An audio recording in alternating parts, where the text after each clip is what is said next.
حنفی انا بریلوی الحمدللہ۔ برادران ملت اسلامی، السلام علیکم ورحمۃ اللہ وبرکاتہ۔ الحمدللہ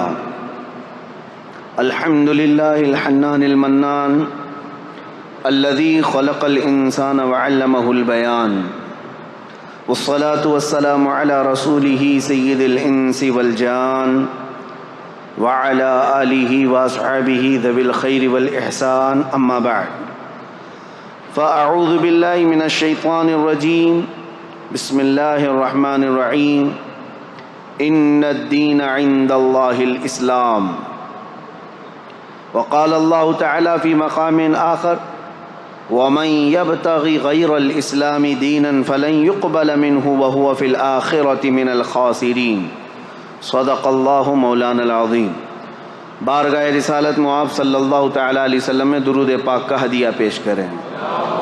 اللہم صل علی سیدنا و مولانا محمد معدن الجود والکرم وآلہ واصحابہ الکرام وابنہ الکریم وبارک وسلم صلاة دائمة سرمدا ابدا۔ عزیزان گرامی وقار، اسلامی نیا سال شروع ہو چکا ہے۔ آج پہلا دن گزرا اور وہ بہار کی موسم جس میں اہل سنت و جماعت کا یہ طرح امتیاز ہے، ہمارا ایک دستور رہا ہے، محرم کے ان دنوں میں ہم اپنے اسلاف کی قربانیوں کو یاد کرتے ہیں،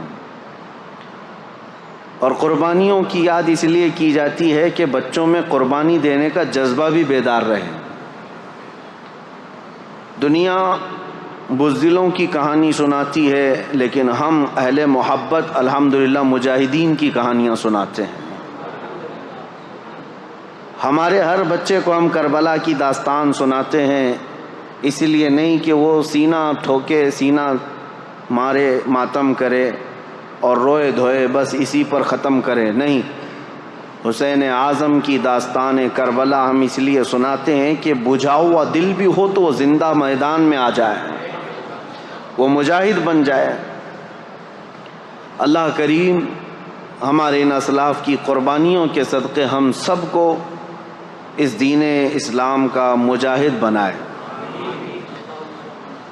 میں بغیر کسی تاخیر کے آج عرض کرتا ہوں کہ ہم نے عنوان چنا تھا تاریخ اسلام اور کربلا کی حقیقت۔ انشاءاللہ العزیز کربلا تک ہم بعد میں آئیں گے، اس سے پہلے ہم شروع سے چلتے ہیں۔ دین اسلام کس کو کہتے ہیں اور اسلام ہی کیوں، اور اسلام کے متعلق جو اعتراضات لوگوں کے، کفار و مشرکین کے چھوڑے ہوئے ہیں، شکوک و شبہات ہیں، اس پر ہم تھوڑی سی بات کر لیں گے۔ اس کے بعد پھر یہ اسلام کا سفر جو چلا ہے، اس سفر کو ہم لے کر کے چلیں گے کربلا کے میدان تک انشاءاللہ العزیز۔ میں اپنے مطالعے اور اپنے علم کی روشنی میں جتنا ہو سکے حتی الامکان تاریخ کے سچائیوں کو آپ کے سامنے رکھنے کی کوشش کروں گا۔ اس کی وجہ بھی یہ ہے کہ محرم کے ان 10 روزہ مجالس کے بہانے ہماری نئی جنریشن الحمدللہ وہ تاریخ اسلام سے واقف ہو جائے۔ ہر ایک کو ہونا یہی چاہیے کہ اس کو اپنے دین کی تاریخ معلوم ہو۔ ابھی تمہارا برتھ ڈے جس طرح سے یاد ہے، تمہیں نیند میں اٹھا کر کے بھی پوچھیں تو آپ کو پتہ ہے کہ تمہارا ڈیٹ آف برتھ کیا ہے، اس لیے کہ ہر سال مناتے ہو یا اپنی پیدائش کی تاریخ ہر کوئی یاد رکھتا ہے۔ میرے عزیزو، یہ تو پرانی چیز ہے، جب تم پیدا ہوئے تھے زمانہ گزر چکا ہے، اب تو تم جوان ہوئے اور کچھ تو بوڑھے ہو گئے، لیکن ان کو ڈیٹ آف برتھ یاد ہے۔ اس کی وجہ یہی ہے کہ تم اپنی پرانی چیز کو یاد رکھنا چاہتے ہو، جس طرح تمہیں اپنے جنم دن یاد ہے، یہ خود کی زندگی کے بارے میں جس طرح معلوم ہے، اسلام کی نشو و نما، اس کی تاریخ ابتدا سے لے کر اب تک ہر ایک کو معلوم ہونا چاہیے، تاکہ کفار و مشرکین اور ملحدین جو اب زمانے میں آ رہے ہیں، ایتھیسٹ، ان کے چھوڑے ہوئے اعتراضات سے تمہارے دل میں شک و شبہ پیدا نہیں ہونا چاہیے۔ سب سے پہلی چیز یہ لے کر کے چلیں دل میں کہ میرا دین حق ہے، اسلام سے زیادہ سچائی کسی میں نہیں ہے، اور ظاہر سی بات ہے میں اس کو سچا دین سمجھ کر کے ہی عمل کر رہا ہوں، اور اس کے متعلق ذرا بھی شک و شبہ اپنے دل میں نہیں آنا چاہیے۔ اب رہی بات جو اعتراضات ہیں، جو شک ہے، شبہات ہے، وہ آپ کے لیے نہیں ہے جو میں بیان کر رہا ہوں، آپ کے لیے اور ہمارے لیے ایسا ہے کہ میرا رب تبارک و تعالی، ہم تو یقین رکھتے ہیں، ابھی رات کے 10 بجنے کو جا رہے ہیں، رات کے 10 بجنے کو جا رہے ہیں، تو رات باہر کیا ہوگا؟ اندھیرا ہی ہوگا، باہر کیا ہوگا؟ اندھیرا ہی ہوگا۔ سورج کے نکلنے میں ابھی کافی ٹائم باقی، ہو سکتا ہے ابھی 8-10 گھنٹے 12 گھنٹے، ابھی تقریباً 8 گھنٹے کے بعد ہو سکتا ہے سورج نکلے، لیکن بحیثیت مسلمان ہمارا عقیدہ یہ ہے کہ مولا تبارک و تعالیٰ اگر چاہے تو ابھی 1 منٹ میں نہیں 1 سیکنڈ میں سورج کو پھر سے طلوع کر سکتا ہے۔ یہ ایمان کی مضبوطی، یہ یقین کے ساتھ ہم ہیں۔ یہ عقیدہ میں آپ کے لیے نہیں بیان کر رہا ہوں، اسلام کے متعلق ان ظالم کتوں کے لیے جو ہمہ وقت اسلام کے خلاف بھونکتے رہتے ہیں، یا پھر شکوک و شبہات ڈالتے رہتے ہیں میڈیا میں بیٹھ کر کے یا پھر ہمارے ماحول میں، اور سیدھا سادہ مسلمان یہ سوچنے لگتا ہے کیا ایسا بھی ہے میرے دین میں؟ اسی لیے میرے عزیزو، ان کی جانب سے 1000 شک و شبہات آئیں، لیکن تمہارا دین حق ہے، اس پر تمہیں یقین کامل ہونا چاہیے، اس وقت تک تم مومن نہیں ہو۔ یہ تو چند ٹکے کے خریدے ہوئے لوگ ہیں جو آج سوالات کر کر کے تمہارے دلوں میں شک پیدا کرتے ہوں۔ کل کو اگر دجال تمہارے سامنے آئے اور وہ یہ کہے میں خدا ہوں، تم کہو گے نہیں تم خدا نہیں ہو سکتے، تم سے سوال کرے گا پھر خدا کون ہے؟ تم کہو گے خدا وہ ہے جو آسمان سے بارش نازل کرتا ہے، وہ کہے گا کہ ابھی میں بارش برسا کر کے دکھاتا ہوں، بارش برسائے گا۔ تمہاری دلیل تو ختم ہو گئی نا۔ تم کیا دعویٰ کیے تھے کہ اللہ وہ ہے جو آسمان سے بارش نازل کرتا ہے، فوراً اس نے بارش برسا کر کے دکھا دیا۔ ہو سکتا ہے اس کے بعد بھی تم انکار کر دو کہ نہیں میں نہیں مانتا اس چیز کو۔ پھر وہ پوچھے گا پھر خدا کس کو مانتے ہو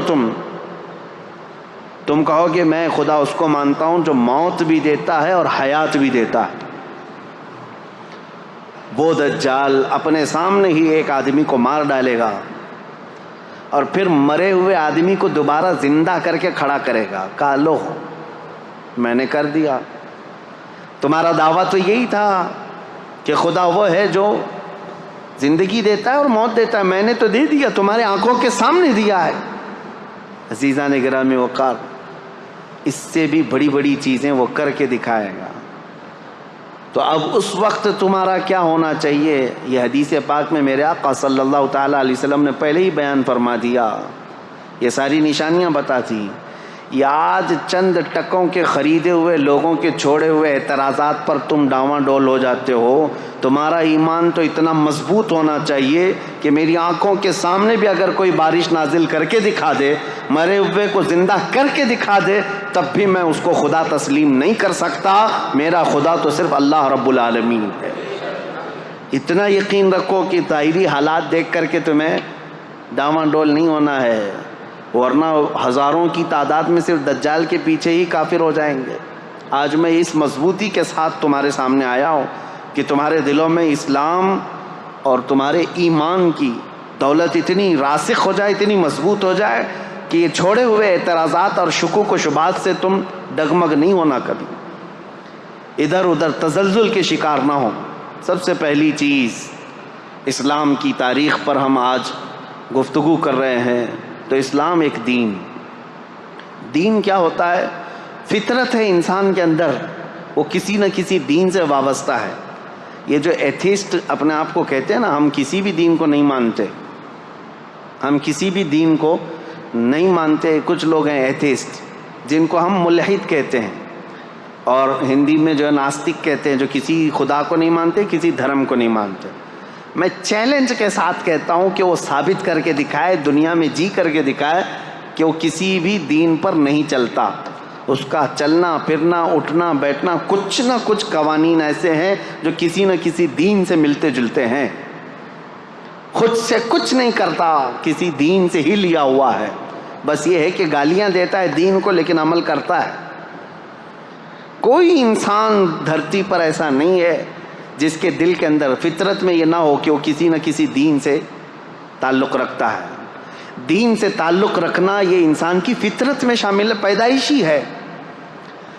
اور سب سے پہلا دین جو اس دھرتی پر آیا ہے وہ وہی ہوگا جو پہلے انسان کے ساتھ آیا ہوگا۔ اگر ہم بعد میں آئے ہیں اور بعد کے ہوں گے ہم ایک نیا دین لے کر کے آئے ہیں تو ہم کو اس کو ڈیفائن کرنے کے لیے، اس کو لوگوں کے سامنے اچھی طرح سے ایکسپلین کرنے کے لیے الگ الگ دلیلیں لانی پڑتی۔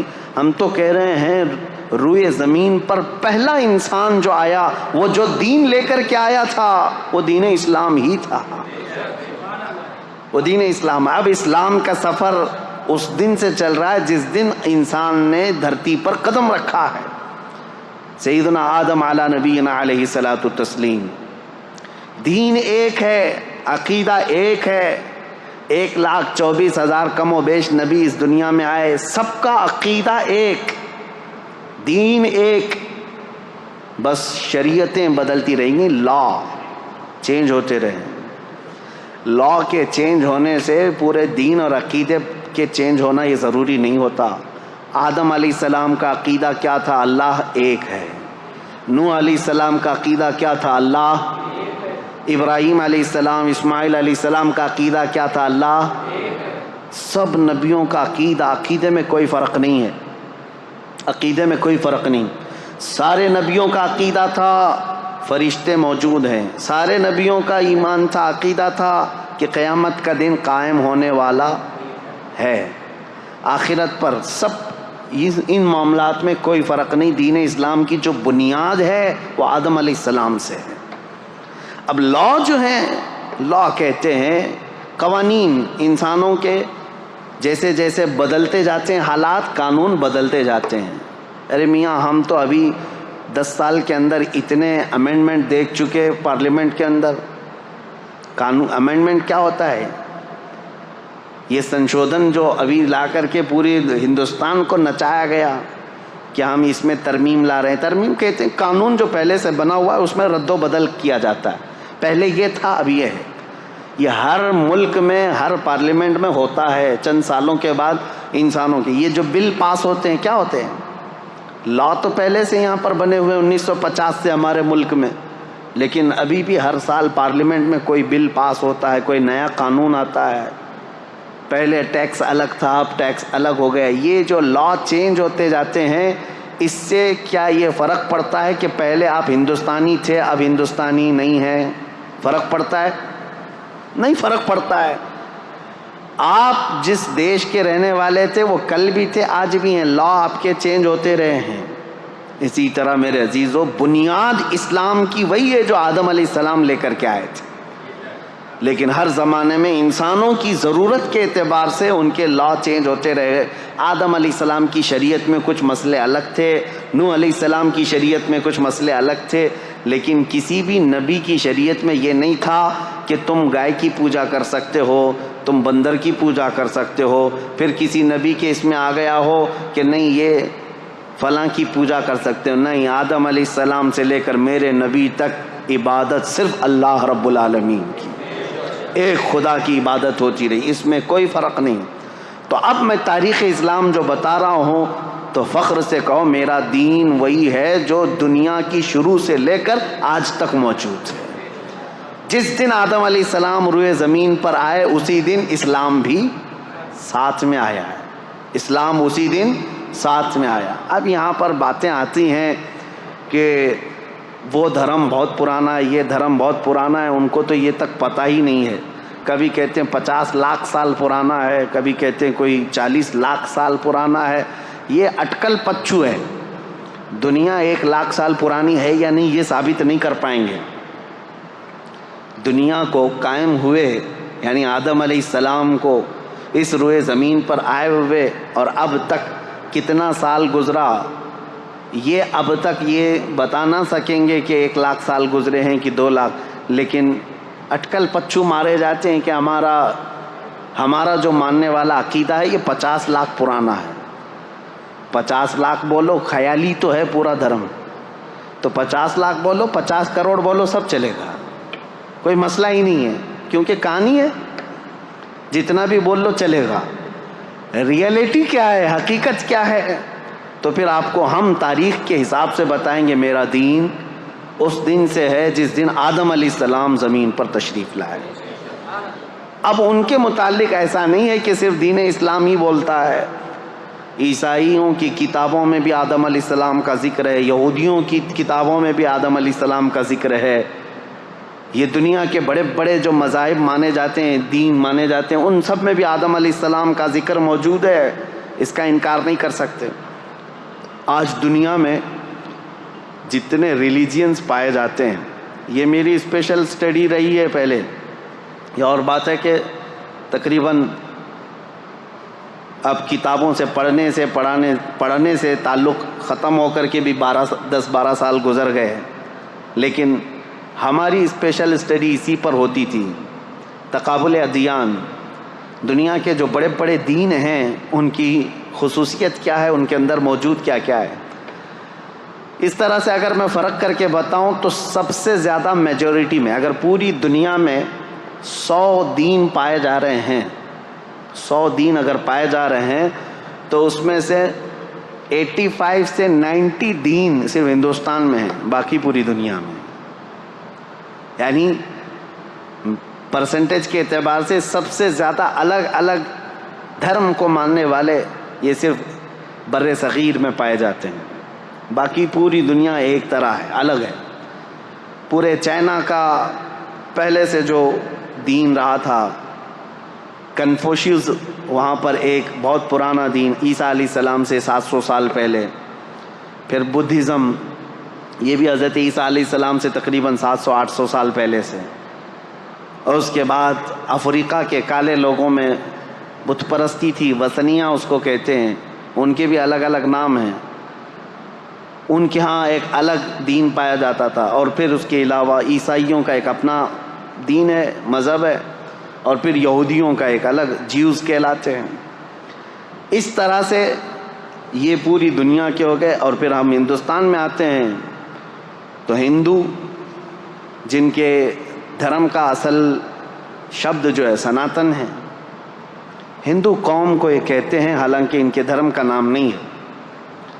اب اس میں بھی بہت سارے الگ شعبے ہیں. جین یہ کہتے ہیں کہ ہم ہندو نہیں ہیں، سناتنی نہیں ہیں. سناتن میں بھی جو ہے آریہ سماج ایک الگ ہے، وہ کچھ کتابوں کو نہیں مانتے، یہ کچھ کتابوں کو نہیں مانتے، ان میں فرق ہے الگ الگ. لیکن بہرحال ایک تاریخ میں آپ کو بتا رہا ہوں ان ادیان کی. یہ اس لیے میں بتا رہا ہوں کہ ان میں سے ہر ایک کا دعویٰ ہے کہ ہم اسلام سے پرانے ہیں، اس لیے مجھے بتانا پڑ رہا ہے. یہودی، جیوز یہ کہتے ہیں کہ ہم تو بہت پرانے ہیں. ابراہیم خلیل اللہ علیہ الصلوۃ والتسلیم کے بیٹے حضرت اسحاق علیہ السلام سے لے کر کے یعقوب علیہ السلام کے 12 بیٹے تھے، ان میں بڑے بیٹے کا نام یہودا تھا، وہاں سے یہودی ہیں، ان کی اپنی ایک تاریخ ہے. کرسچین جو ہیں، عیسائی، یہ حضرت عیسیٰ علیہ السلام کے پیروکار ہیں. دنیا میں آج ان کی سب سے زیادہ تعداد مانی جاتی ہے، میجورٹی ہے. اور اس کے علاوہ جو سناتنی ہیں، آریہ سماج ہیں، یہ تو تاریخ بتاتے بھی نہیں. یہ یہودی تو تاریخ بتاتے ہیں کہ عیسیٰ علیہ السلام سے اتنے سال پہلے کے تھے. بدھزم کے جو لوگ ہیں، بدھسٹ، ان کے بھی یہاں تاریخ ہے، گوتم بدھ کے پیدائش کی تاریخ یا ان کے زمانے سے وہ لوگ ہیں.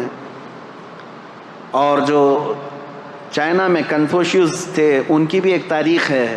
یہ سب کی ایک تاریخ ہے، لیکن ہندوؤں کے ہاں سیدھے 50 لاکھ سال پہلے کی تاریخ ہے. اب وہ ہم کو تو نہیں معلوم 50 لاکھ سال پہلے یا 60 لاکھ سال پہلے، بہرحال. لیکن میں یہ ساری باتیں اس لیے کہہ رہا ہوں کہ ان سب کا دعویٰ ہے کہ اسلام سے ہم پہلے ہیں. اور اسلام کو یہ لوگ یہ سمجھتے ہیں کہ محمد عربی صلی اللہ تعالیٰ علیہ وسلم کے بعد پوری دنیا میں لایا گیا. دیکھیں، استعمال کے طور پر ہم یہ بات کہتے ہیں، نبی کریم صلی اللہ تعالیٰ علیہ وسلم نے یقیناً اسلام کو پوری دنیا میں پھیلایا، بلکہ یہ حقیقی رسول میرے آقا صلی اللہ تعالی وسلم اسلام کے خاتم ہیں، آخری رسول ہیں۔ دین حضور پر آ کر کمپلیٹ ہو گیا، لیکن دین اسلام کا لفظ قرآن پاک میں موجود ہے۔ حضرت موسیٰ علیہ السلام نے بھی فرمایا، جن کی ترجمانی اللہ تبارک و تعالیٰ نے قرآن میں فرمایا ہے کہ موسیٰ علیہ السلام نے فرمایا وَأَنَا أَوَّلُ الْمُسْلِمِينَ، میں سب سے پہلا مسلمان ہوں گا۔ اسلام کا لفظ جو ہے حضرت موسیٰ علیہ السلام سے ہے، حضرت ابراہیم علیہ السلام سے، کئی نبیوں سے یہ ہے۔ تو اسلام جو ہے آدم علیہ السلام سے چلا ہے عقیدے کے اعتبار سے۔ اب ہم جس اسلام کی بات کر رہے ہیں پوری دنیا میں، یہ لوگ جس کو اسلام ٹارگٹ پر رکھتے ہیں وہ ہمارا یہی دین ہے جو میرے آقا صلی اللہ تعالیٰ علیہ وسلم پر آ کر کمپلیٹ ہو گیا۔ اب کمپلیٹ جس کے ساتھ ہوا ہے یقیناً وہ ہمارے رسول ہیں۔ میرے آقا صلی اللہ تعالیٰ علیہ وسلم آخری رسول ہیں، ہمارے آقا و مولا، بلکہ کل کائنات کے وہ مرجع اور محور ہیں۔ یہ سب عقیدہ ہمارا ہے۔ اب سوال یہ ہوتا ہے کہ جب ہم یہ تاریخ بتاتے ہیں تو ان کو سوال کرنے کا پہلے ہی حق نہیں ہونا چاہیے جو یہ کہتے ہیں اسلام کو ہی کیوں فالو کریں۔ اس سوال کا جواب میں بتاتا ہوں۔ پہلے ہی میں نے بتا دیا تھا، چھوڑو سارے جھگڑے چھوڑ دو، اس کو فالو کریں اس کو فالو کریں۔ میں نے تو تاریخ بتا دیا، پوری کائنات کا باپ جو سب سے پہلے انسان ہے وہ آدم علیہ السلام ہے۔ آؤ ہم اور آپ اپنے باپ کے دین پر قائم ہو جاتے ہیں اور وہ دین اسلام ہے، وہ دین اسلام ہے، آدم علیہ الصلاۃ و تسلیم۔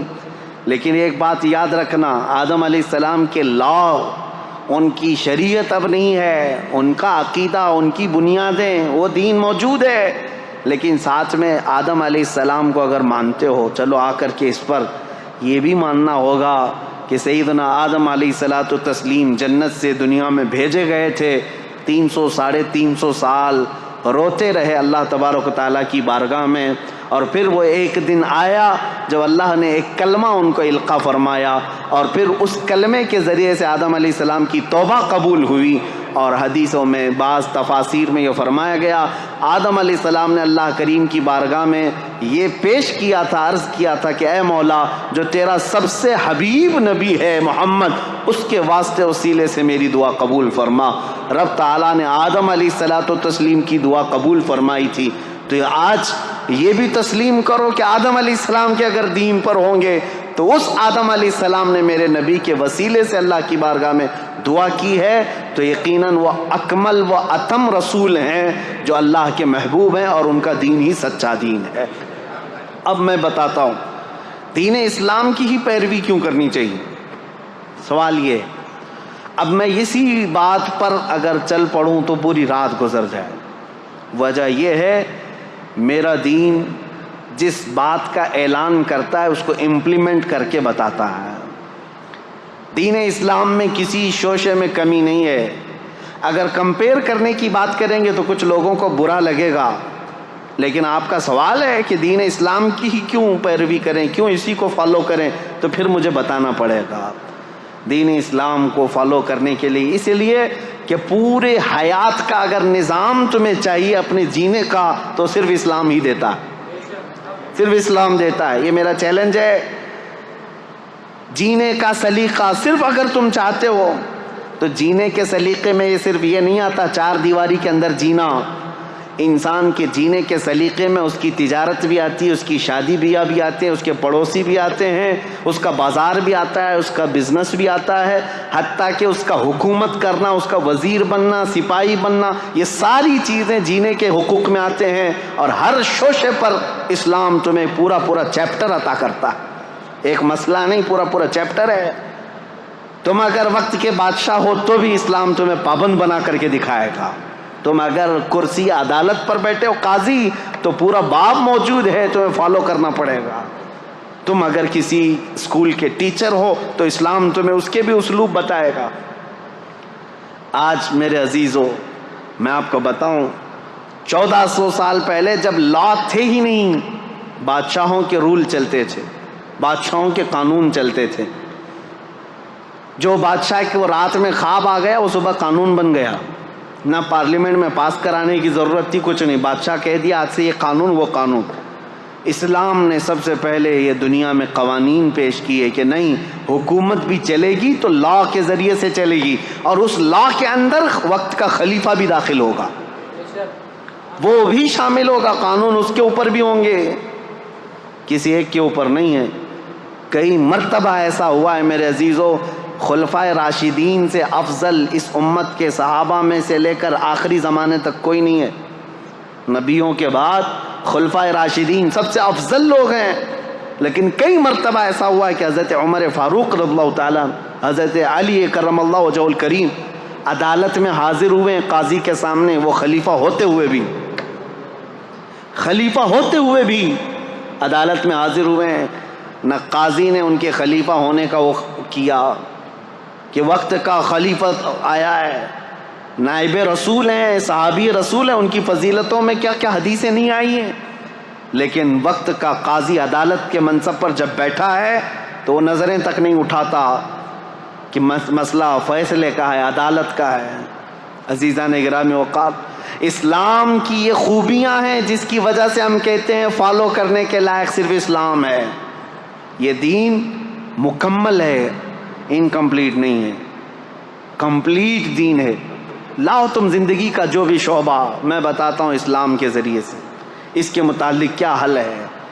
کہیں دوسری جگہ ہم نے دیکھا ہے یا تو عورتوں کے حقوق نہیں ملتے ہیں, کہیں بچوں کے حقوق نہیں ملتے, کہیں شادی کے مسائل نہیں ملتے, کہیں تجارت کے مسائل نہیں ملتے, کہیں جرائم کے متعلق باتیں نہیں ملتی.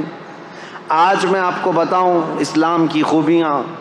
ایک ڈاکٹر ہے امریکن, وہ ابھی اسلام قبول کر چکی ہیں, لیڈی ڈاکٹر ہے. انہوں نے کہا میں نے بہت پڑھائی کی, دیکھا بہت سارا فرق یہ ہے کہ برائیوں سے ہر دین روکتا ہے, ہر مذہب روکتا ہے, بلکہ آج کے قوانین بھی روکتے ہیں, لیکن ان کے اندر دگلا پن ہے.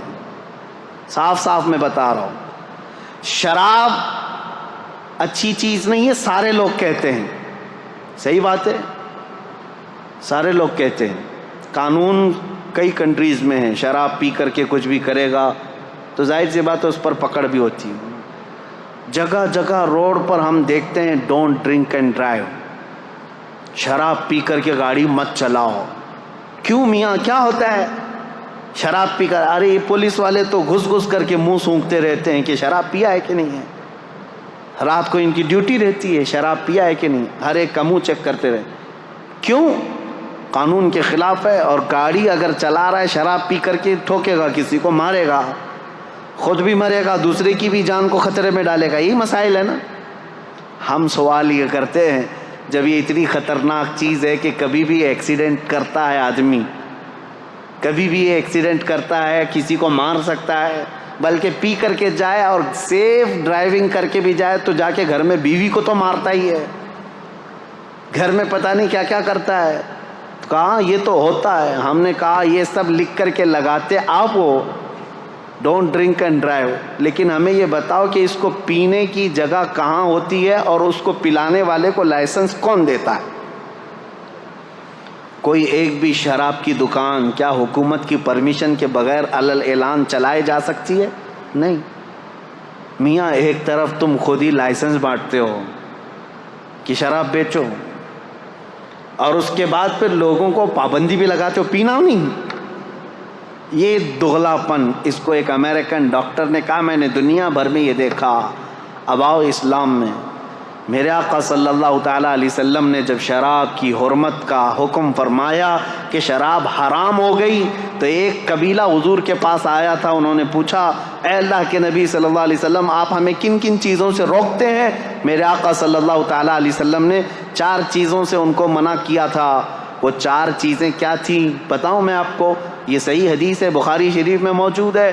نبی کریم صلی اللہ تعالیٰ علیہ وسلم نے فرمایا جو 4 آلے ہوتے تھے شراب پینے کے, کوئی ایک کدو کو کاٹ کر کے بیچ میں سے اس کا پورا ایک مٹکا بنا دیتے تھے, اور ایک لکڑی کا گلاس ہوا کرتا تھا, یا پھر ایک پرانے زمانے میں کسی پھل کا ایک برتن بنایا جاتا تھا، اس میں شراب ڈال کر کے لوگ پیتے تھے تو نشہ زیادہ آتا تھا، اور عربوں کے یہاں 50 سال پرانی شراب پی جاتی تھی۔ نبی کریم صلی اللہ تعالیٰ علیہ وسلم نے شراب کے حرام ہونے کا حکم تو دیا، ساتھ میں یہ فرمایا وہ مٹکا بھی توڑو، وہ گلاس بھی توڑو، اور وہ برتن بھی توڑو، ان سب چیزوں کو ختم کرو۔ اب کبھی حکمت سوچو میرے عزیزو، شراب حرام ہو گئی، یہ پیالے کیوں حرام ہوئے؟ اس لیے کہ ان پیالوں کو دیکھ کر پینے والے کو پھر سے وہ شراب کی یاد نہ آ جائے۔ اسلام جڑ پر انگلی رکھتا ہے، اسلام بنیاد پر انگلی رکھتا ہے، یہ نہیں کہ اب تم پی کر کے آؤ تو بعد میں دیکھیں گے علاج کیا جائے گا۔ آج اسلام کی خوبیوں کے بارے میں، عصمت دری کے معاملات کتنے تیزی سے بڑھے ہیں پتہ ہے؟ آج کی رپورٹ میں آج ہی کی بات بتا رہا ہوں، USA کی رپورٹ میں، امریکہ کے پورے حصے میں پر ڈے 1700 لڑکیاں ریپ کا شکار ہوتی ہیں۔ یہ وہ ہیں جو ریکارڈ میں آتی ہیں، اور ریکارڈ میں جو آتی ہیں وہ 1/3 ہوتی ہیں، باقی تو ویسی ہے۔ اور اس میں ہندوستان میں بھی بہت زیادہ لیول بڑا ہوا ہے ریپ۔ ہمارے ہاں تو آپ نے دیکھے اس پر کتنے احتجاجات ہوئے ہیں، چھوٹی عمر کے نابالغ لڑکوں کو جو حکومت کی نظر میں، ان لوگوں کے ذریعے سے بھی 16 سال کا 15 سال کا لڑکا شراب پی کر کے کسی لڑکی کو اچانک اٹھا لیا، 3-4 درندوں نے مل کر کے اس کی عصمت لوٹ لی، عزت لوٹ لی، اور مار کر کے اس کو راستے پر پھینک دیا۔ یہ کتنے واقعات ہو رہے ہیں۔ اب اس پر بات 2-4 دن تک گرم رہتی، میڈیا میں چلتی ہے، لوگ سڑکوں پر آ جاتے ہیں، انصاف انصاف انصاف۔ میرے عزیزو، زنا ایک بہت سنگین جرم ہے۔ زنا پر اسلام نے جو پابندیاں لگائی ہیں وہ ہلکی نہیں ہیں، ہلکی نہیں۔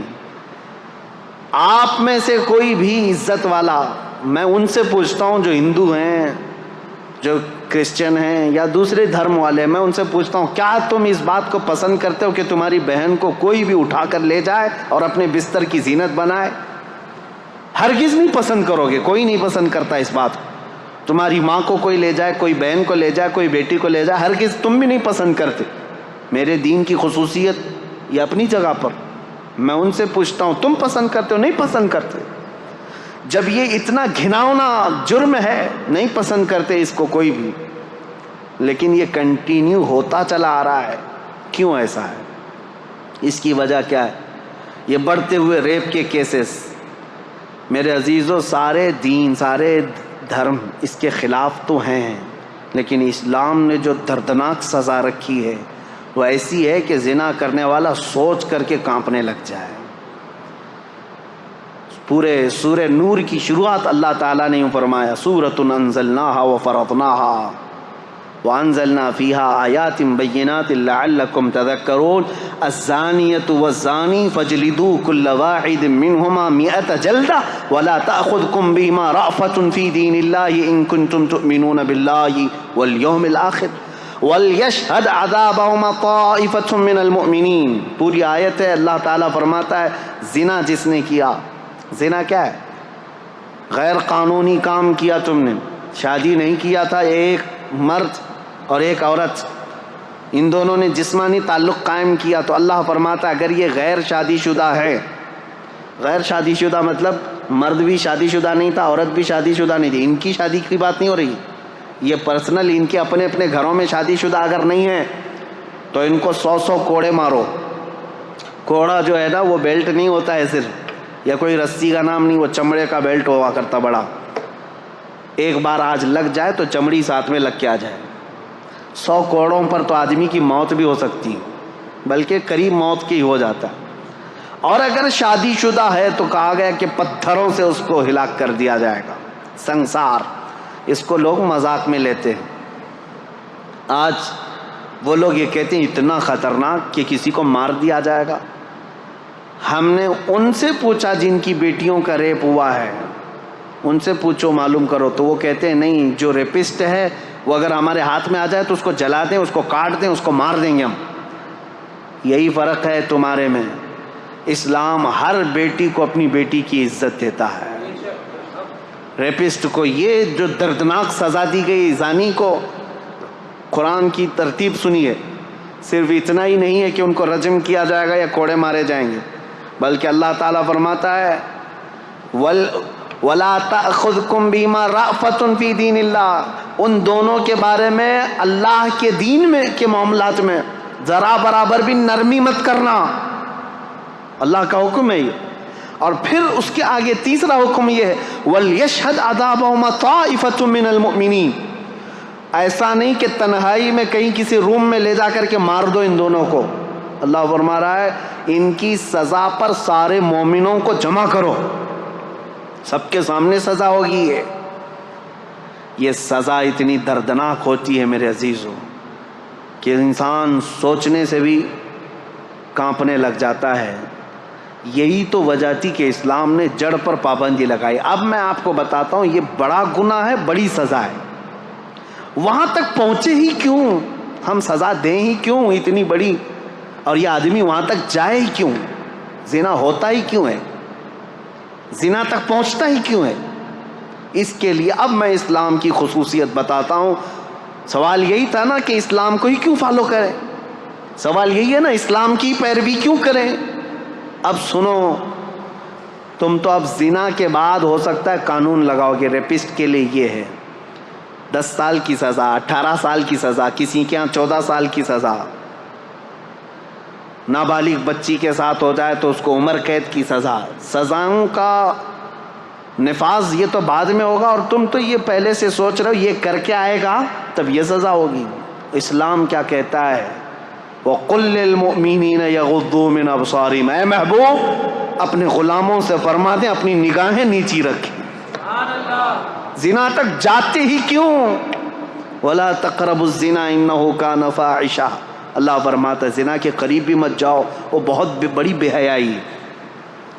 اور رب تعالیٰ نے صرف مومن مردوں سے نہیں فرمایا وَقُلْ لِلْمُؤْمِنَاتِ يَغْضُضْنَ مِنْ أَبْصَارِهِنَّ وَيَحْفَظْنَ فُرُوجَهُنَّ، اور اے محبوب مومنہ عورتوں سے بھی کہہ دیں وہ اپنی آنکھیں نیچی رکھیں، اپنی شرمگاہوں کی حفاظت کریں۔ وَلَا يُبْدِينَ زِينَتَهُنَّ، اے محبوب ان سے کہہ دیں اپنی مومنہ عورتوں سے، امتیوں سے، کہ وہ اپنی زینت کا اظہار نہ کریں۔ یہ قرآن کا حکم ہے۔ عورت اپنی زینت کا اظہار کس کے پاس کر سکتی؟ الا لبعولتہن، اپنے شوہروں کے پاس، او آبائہن، اپنے باپ کے پاس۔ یہ جن لوگوں کا ذکر آیا ہے قرآن میں ان کے سامنے، اپنے بیٹوں کے سامنے، اپنے بھانجوں کے سامنے، اپنے بھتیجوں کے سامنے، بس ان کے علاوہ کسی کے سامنے عورت اپنی زینت کا اظہار نہ کرے۔ اب مجھے بتاؤ اسلام نے کہاں روک لگائی ہے؟ جہاں سے شروعات ہوتی ہے، النظرۃ سہم من سہام الشیطان۔ اے نوجوانوں توجہ سے سن لو، میرے آقا صلی اللہ علیہ وسلم نے فرمایا نظر جو ہے شیطان کے تیروں میں سے ایک تیر ہے۔ نظر سے شروعات ہوتی ہے، نظریں دو چار ہوئیں، اس کے بعد پھر جسم حرکت کیا، دل کے اندر وسوسے پیدا ہوئے اور اس گناہ کے ارتکاب کے لیے آدمی دوڑ پڑا، لیکن شروعات ان آنکھوں نے کی تھی اور قرآن نے وہیں پر پابندی لگائی تھی۔ یہ میرے دین کی خصوصیات ہے۔ تم پوچھتے ہو اسلام کو ہی فالو کیوں کرے؟ یہ جرائم کو، کرائم کو ایسے روکتا ہے جہاں سے اس کی شروعات ہوتی ہے۔ جہاں چشمہ پھوٹنے والا ہے وہیں پر بند باندھ دو، پانی بہہ جانے کے بعد گٹر بند کرنے سے کچھ نہیں ہونا۔ جہاں سے سوتا پھوٹا ہے اسی کو روکنا ہے۔ اسلام وہاں پر بند باندھتا ہے، نظروں کو نیچی رکھو۔ چوری پھر بھی گھٹتی نہیں، آج چوری کا آپ یہ دیکھیں ریشو تو کم نہیں ہوا ہے، بڑھتا ہی جا رہا ہے۔ چوروں سے کیسے چھٹکارا حاصل کریں؟ اسلام نے اس کے لیے بھی حل بتایا۔ چور جو چوری کرتا ہے ضرورت کے تحت ہوتا ہے، شروع میں ایسا ہی ہوتا ہے کہ اس کو غربت چوری پر لے آتی ہے، اس کی ضرورت جو ہے چوری پر لے آتی ہے، یا تو گھر میں کوئی چیز کی کمی۔ شروع کی بات، پیشہ ور چور کی بات الگ ہے، جس کا پیشہ بن گیا، عادت بن گئی، وہ بعد میں ہوتا ہے، لیکن سٹارٹنگ چور کیسے کرتا ہے؟ اس کی ضرورت اسے چوری پر لاتی ہے۔ اسلام نے اس کے لیے سب سے پہلے سزا مقرر نہیں فرمائی، بلکہ پہلے سارے مسلمانوں پر زکوٰۃ کا نظام نافذ کیا۔ زکوٰۃ کا نظام ایسا نافذ کیا ہے، امپلیمنٹ کیا ہے کہ تم میں سے ہر کوئی اپنے مال کا 2.5% نکالے۔ اگر صحیح معنوں میں مسلمانوں کا مال جس طرح بیت المال میں جمع ہوتا تھا، نکل جاتا، اور جو جو ضرورت مند ہوتا اس کے گھر پر یہ مال پہنچتا، تو چوری پر ہاتھ کاٹنے کی سزا ہے اسلام میں۔ ہاتھ کاٹنا بعد میں ہوتا، چوری کرنا بعد میں ہوتا، جب اس کی ضرورت پوری ہو رہی ہوتی تو چوری کا خیال بھی دل میں نہیں آتا۔ ابتدا یہاں سے ہوئی۔ آج یہ طوائف کے اڈے جو چلنے لگ گئے، ان کو بھی باضابطہ لائسنس ملتا ہے۔ جسموں کو بیچنے والی عورتیں، بار میں کام کرنے والی عورتیں، کیا یہ انسان نہیں ہیں؟ ان کے جسموں کے ساتھ ہر کوئی کھیلتا ہے اور ان کو اپنی بستر کی زینت بنا لیتا ہے آسانی سے۔ کیا یہ عورت نہیں ہیں؟ عورت ہیں، یہ کسی کی بیٹی ہیں یا کسی کی بہن ہے، لیکن یہ بازار میں کیوں آئی؟ بازار میں ان کو کون لے کر کے آیا؟ ہو سکتا ہے کچھ مجبوراً یا ظلم و زبردستی کے ساتھ لائی گئی ہوں گی، لیکن موسٹلی اس میں غربت اور ضرورت نے ان کو وہاں تک پہنچایا، یا پھر شہوت نے وہاں تک پہنچایا۔ یہیں پر میں آج آپ کو بتاتا ہوں اسلام میں تعدد ازواج کا مسئلہ کیوں رکھا گیا، ایک سے زیادہ بیویاں کرنے کی اجازت کیوں دی گئی۔ اگر میں یہ بھی ریشو بتاؤں، پرسنٹیج بتاؤں، تو آپ جا کر کے مطالعہ کر کے دیکھ لینا۔ امریکہ میں آج کی تعداد میں مردوں سے 70 لاکھ عورتیں زیادہ ہیں۔ یو کے میں 40 لاکھ کے قریب مردوں سے عورتیں زیادہ ہیں۔ تعداد، کاؤنٹنگ کی بات کر رہا ہوں، مردم شماری میں۔ رشیا میں بھی تقریباً 50 سے 60 لاکھ کے قریب عورتیں زیادہ ہیں۔ موسٹلی پوری دنیا میں اگر عورتوں کی تعداد اور مردوں کی تعداد کو کاؤنٹ کیا جائے تو اس میں عورتوں کی تعداد کئی لاکھ گنا زیادہ ہے۔ یہ جو بھونکتے رہتے ہیں اسلام 4 بیویاں کرنے کی اجازت دیا، اب یہ سول کوڈ ان کو اسی لیے سب سے زیادہ وہ ہے، ہندوؤں کے لیے قانون بنا ہوا ہے یہاں پہ کہ وہ ایک سے زیادہ شادی نہیں کر سکتے۔ ہندو میرج ایکٹ کے اندر دوسری شادی کرنا ان کے لیے غیر قانونی ہے، اور مسلمانوں کے لیے مسلم میرج ایکٹ کے اندر ہے کہ وہ دوسری شادی کر سکتا ہے۔ ہمارے یہاں اجازت تھی۔ میرے عزیزو، یہ زور زبردستی نہیں، جب لا بن رہے تھے انڈیا کے تب یہ دونوں کے دھرم کو سامنے رکھ کر کے ہی بنایا گیا تھا۔ ہندوؤں کے بھی بڑے بڑے لوگوں سے یہ پوچھا گیا تھا کہ تمہارے اندر یہ پروویژن ہونا چاہیے کہ دوسری کرنے کی، نہ نہ نہ نہ نہ، یہ تو پاپ ہے۔ تو ٹھیک ہے، پاپ ہے تو قانون بنا کر کے رکھا گیا کہ دوسری شادی اس میں نہیں ہونا چاہیے۔ مسلمانوں میں نہیں، جائز ہے، 4 تک کی اجازت ہے، کھلا رکھا گیا، اوپن رکھا گیا۔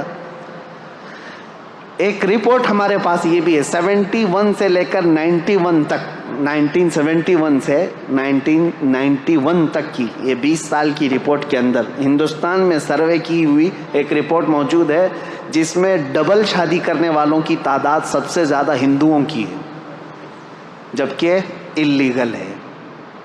ٹھیک ہے، میں ابھی آتا ہوں، ہمارے یہاں لیگل ہے۔ سول کوڈ اسی لیے لانا چاہ رہے ہیں بیچارے کہ ان کو ایک سے زیادہ نہیں کرنا پڑتا۔ مسلمانوں کے اوپر بھی یہی قانون آنا چاہیے، ایک ہی قانون ہو جو سب کے لیے چل رہا ہے، اب مسلمان بھی دوسری نہ کریں۔ اور حیرت کی بات ہے، وہ لوگ قانون لا رہے ہیں جن کی ایک بھی نہیں ہے۔ قانون سول کوڈ کی بات سب سے زیادہ وہی کر رہے ہیں جن کے نہ بچے ہیں نہ بیوی ہے۔ خیر، آج ہمارا ٹاپک نہیں ہے۔ اب یہ تعدد ازواج کا جو مسئلہ اسلام میں ہے، میں کیوں رکھ رہا ہوں؟ ایک سے زیادہ شادی، مجھے بتاؤ سب سے زیادہ موت کی تعداد عورتوں سے بڑھ کر کے مردوں کی ہے۔ یہ ریئل فیکٹ جو بات ہے میں آپ کو بتا رہا ہوں، سائنٹیفک بات کر رہا ہوں۔ جو بچپن میں بیماریاں ہوتی ہیں بچوں کو، اس میں اکثر جو مر جاتے ہیں وہ لڑکے مرتے ہیں، لڑکیاں نہیں۔ ان کے اندر ڈیفنس کی طاقت ہے۔ اور جوانی کے بعد بھی جنگیں جو ہوتی ہیں اس میں لڑکیاں جنگ کرنے نہیں جاتی تھی، مرد ہی جاتے تھے۔ فوج میں، سپاہیوں میں لڑکے شامل ہوتے تھے، اور جنگوں میں سب سے زیادہ مردوں کی موت ہوتی تھی۔ تو بچتے کون ہیں گھروں میں؟ عورتیں بچتی ہیں۔ مردوں کی شرح اموات زیادہ ہے عورتوں سے، مرد مرتے بھی زیادہ ہیں، پیدا بھی کم ہو رہے ہیں، عورتوں کی تعداد زیادہ ہے۔ اب مجھے بتاؤ، صرف یو ایس اے میں اگر 70 لاکھ عورتیں زیادہ ہیں، ہر مرد وہاں شادی کر بھی لیا، پہلے تو کرتے نہیں، اگر ہر مرد کر بھی لیا تب بھی 70 لاکھ عورتیں بچتی ہیں۔ ان میں سے 1/3 جو مردوں کی تعداد ہے، جس کی تعداد تقریباً 2.5 کروڑ ہوتی ہے، وہ لوگ ہومو سیکسول ہیں۔ یو ایس اے کی بات کر رہا ہوں، تو شادی کرنا ہی نہیں چاہتے۔ تو اب جو عورتیں بچ جاتی ہیں، مجھے یہ بتاؤ، ان عورتوں کو زندگی گزارنے کے لیے کسی مرد کا سہارا اگر نہیں ملتا ہے تو کیا وہ بازار میں نہیں آئیں گی؟ کیا وہ اپنے خواہشات کی تکمیل کے لیے یہ راستہ نہیں ڈھونڈیں گی؟ میرے عزیزو، اسلام نے واجب نہیں کیا ہے 4 شادیاں کرنا، ایک دروازہ رکھا ہے، ایک دروازہ رکھا ہے۔ کیا واجب ہے دوسری شادی کرنا؟ یہاں اسلام نے ایک تمہارے لیے سہولت کا دروازہ رکھا ہے، اس پر ان کو اتنا واویلا ہے، لیکن حقیقت میں یہ ریئل لائف کے اندر آؤ کہ دنیا میں ہو کیا رہا ہے۔ ان عورتوں کو بھی انصاف دلانا ہے جو بغیر کسی شوہر کے پوری زندگی گزار کے چلی جاتی ہیں۔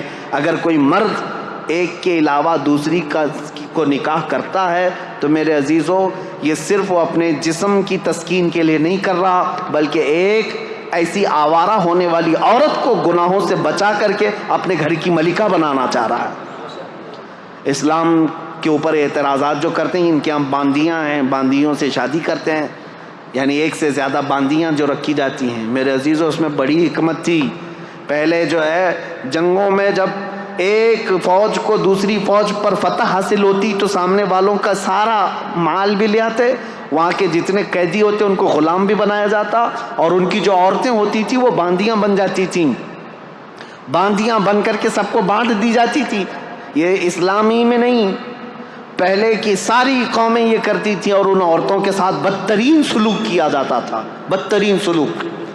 ان کو جانوروں کے ساتھ باندھا جاتا تھا، اور پھر جب خواہش ہوتی ان کے ساتھ جمع کرتا آدمی، اور پھر ان کو وہاں باندھ کر کے رکھتا، باندیوں کو جو جنگوں میں حاصل کی ہوئی عورتیں ہوتی تھیں۔ یہ اسلام تھا۔ میرے آقا صلی اللہ تعالیٰ علیہ وسلم کے آخری الفاظ پتہ ہے؟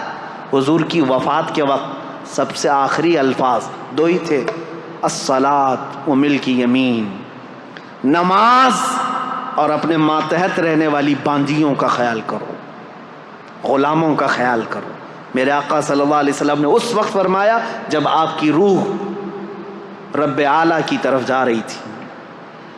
یہ باندیوں کے حقوق کیوں میرے آقا نے فرمایا؟ کہ صرف یہ کام کاج کی مشینیں نہیں ہیں، ابھی اگر جنگوں کے بعد تمہارے ہاتھ آئی ہیں تو انہیں نکاح کرو اور ان کو اپنے گھر کی زینت بناؤ۔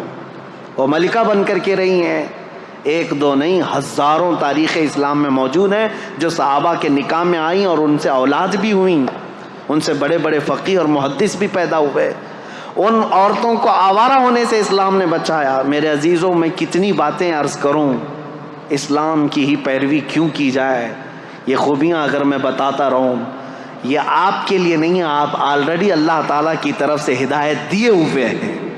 اللہ تعالیٰ نے آپ کو اسلام پہلے سے دیا ہے، یہ اس کا شکر ہے۔ میں ان لوگوں سے پوچھ رہا ہوں، ان لوگوں سے کہہ رہا ہوں جو یہ کہتے ہیں اسلام کی ہی پیروی کیوں کریں، اس کے اندر کیا خصوصیت ہے، اسلام کو فالو کیوں کریں؟ ان کے لیے میں کہہ رہا ہوں اسلام پورا نظام حیات ہے، پوری زندگی کا دستور ہے، اور چیلنج ہے میرا ہی، کوئی بھی لے کر کے آ کر کے دکھائے، میں بتاؤں گا کہ انکمپلیٹ ہے تمہارے ہاں، انکمپلیٹ۔ کسی بھی دین میں جاؤ۔ ایک اور خاتون کی بات میں کرتا ہوں، رشیا کی، وہ دین اسلام میں آئیں تو انہوں نے لکھا ہے، وہ بھی ایک خاتون ہے، نام میں نہیں جانتا یا یاد نہیں ہے ابھی مجھے نام۔ انہوں نے کہا کہ میں دین اسلام میں داخل ہوئی، لوگ یہ پوچھتے ہیں سبب کیا تھا، وہ کہتی ہیں کہ اس طرح سوال کرنا بھی میں اس کو غلط سمجھتی ہوں کہ اسلام کی اتنی بڑی عظمت کے لیے یہ سوال ہونا ہی نہیں چاہیے، کوئی اسلام میں آ رہا ہے تو کس وجہ سے آیا۔ وہ خاتون کہتی ہیں میری تو وجہ یہ تھی، سب سے بڑی وجہ، کہ میں نے صرف اس دین میں دیکھا کہ بندہ بغیر کسی، جیسے پجاری کے، پادری کے، جیسا ان کے ہاں پورا تسلط قائم ہے، حکومت قائم ہے کہ ان کے علاوہ کچھ ہو نہیں سکتا. بابائیت، پاپائیت جس کو کہتے تھے، وہ کہتی ہے صرف دین اسلام ایسا ہے جس میں بندہ تنہا بھی اگر چاہے تو اللہ سے قریب ہو جاتا ہے. اور خدا فرماتا ہے اے محبوب میرے بندے میرے بارے میں آپ سے سوال کرتے ہیں، اے رسول میرے بندے آپ سے میرے بارے میں سوال کرتے ہیں کہ ہمارا رب کہاں ہے. اے میرے محبوب ان کو جواب دیں کہ ہم ان کے شہرک سے زیادہ قریب ہیں. اللہ فرماتا ہے قرآن پاک میں بہت قریب ہوں تم سے. وہ خاتون کہتی ہے مجھے یہ فلسفہ اتنا اچھا لگا کہ بندہ یہاں پر آزاد ہے، جو جس طرح دوڑنا چاہے اپنے رب کے حضور ہو جا سکتا ہے. عیسائیت میں نہیں ہے. بہت ساری جگہوں پر ایسا ہے کہ پوجا بھی تم خود سے نہیں کر سکتے جب تک پجاری نہ آ جائے، پنڈت نہ آ جائے. ان کے بغیر اگر کیا تو پاپ کیا تم نے. اور عیسائیوں کے یہاں ایسا ہے کہ پاپ جو پادری ہے پاپ ہے، ان کے بھی لیول ہیں الگ الگ. وہ تمہیں عبادت کروائیں گے اور خدا کے قریب پہنچائیں گے. بلکہ پکا عیسائی بننے کے لیے بھی ایک طریقہ ہوتا ہے. ایک حوض ہوتا ہے پیلے رنگ کا، اس میں پانی ڈالا جاتا ہے اور بچے کو ڈبا کر کے اٹھایا جاتا ہے اور پھر کہا جاتا ہے آپ پکا ہو گیا کرسچن. پانی میں ڈبا کر کے اٹھا دیا گیا تو ہو گیا پکا ہو گیا. افریقہ میں ہیں کالے لوگ گرم سلاخیں لیتے ہیں، آگ میں تپاتے ہیں اور چہرے پر یہاں چار نشان لگاتے ہیں اور کہتے ہیں اب ہمارے دین میں پکا ہو گیا. اور قرآن کہتا ہے صبغۃ اللہ ومن احسن من اللہ صبغہ، اللہ کا رنگ سب سے بہترین رنگ ہے، اس سے بہترین کوئی رنگ نہیں. پیلا پانی، لال پانی، ڈوب کر کے اٹھتے رہو. میرے عزیزو یہ دین میں نہیں ہے. دین اسلام صرف عقیدے سے مضبوط ہوتا ہے. یہاں پر وہ نہیں رکھا گیا ہے کسی کی وہ کیا کہتے ہیں حاکمانہ تسلط. ابھی 2 دن پہلے کی بات ہے، ایک انجینئر صاحب سے ہماری ملاقات ہوئی. وہ گھر کے پلان دیتے ہیں. انہوں نے ہم سے کہا ایک پلان دیکھا، کہا حضرت یہ پورا واستو پرکار ہے.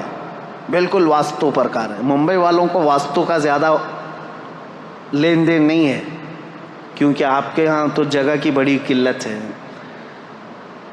بہت چھوٹی جگہ میں بھی آپ کو جہاں سے ملا دروازہ کھول لیا. لیکن ہمارے علاقے میں آپ جائیں بڑے چونچلے ہیں ان کے گھر بنانے کے. جگہ بڑی رہتی ہے، 30 بائی 40 کی جگہ ہے، 40 بائی 60 کی جگہ ہے. تو گھر بنانا ہے تو لے کے گھومتے رہتے ہیں. کچن کا دروازہ کہاں ہونا چاہیے، بیڈ روم کا کہاں ہونا چاہیے، ٹوائلٹ کہاں ہونا چاہیے. اور کبھی کبھار بنا لیتے ہیں اور کوئی واستو والا جو آتا ہے وہ توڑوا دیتا ہے. یہاں پر بھی جن کے پاس زیادہ پیسے ہوں گے بلڈنگوں میں وہ کرتے ہوں گے. واستو پرکار یہ صحیح نہیں ہے، اس کا ایسا نہیں ہونا چاہیے ویسا نہیں ہونا چاہیے. میں نے ان سے کہا کہ یہ واستو کا جو عقیدہ ہے، کہا گیا کہ ہاں اس طرح سے بنانے سے برکت زیادہ آئے گی.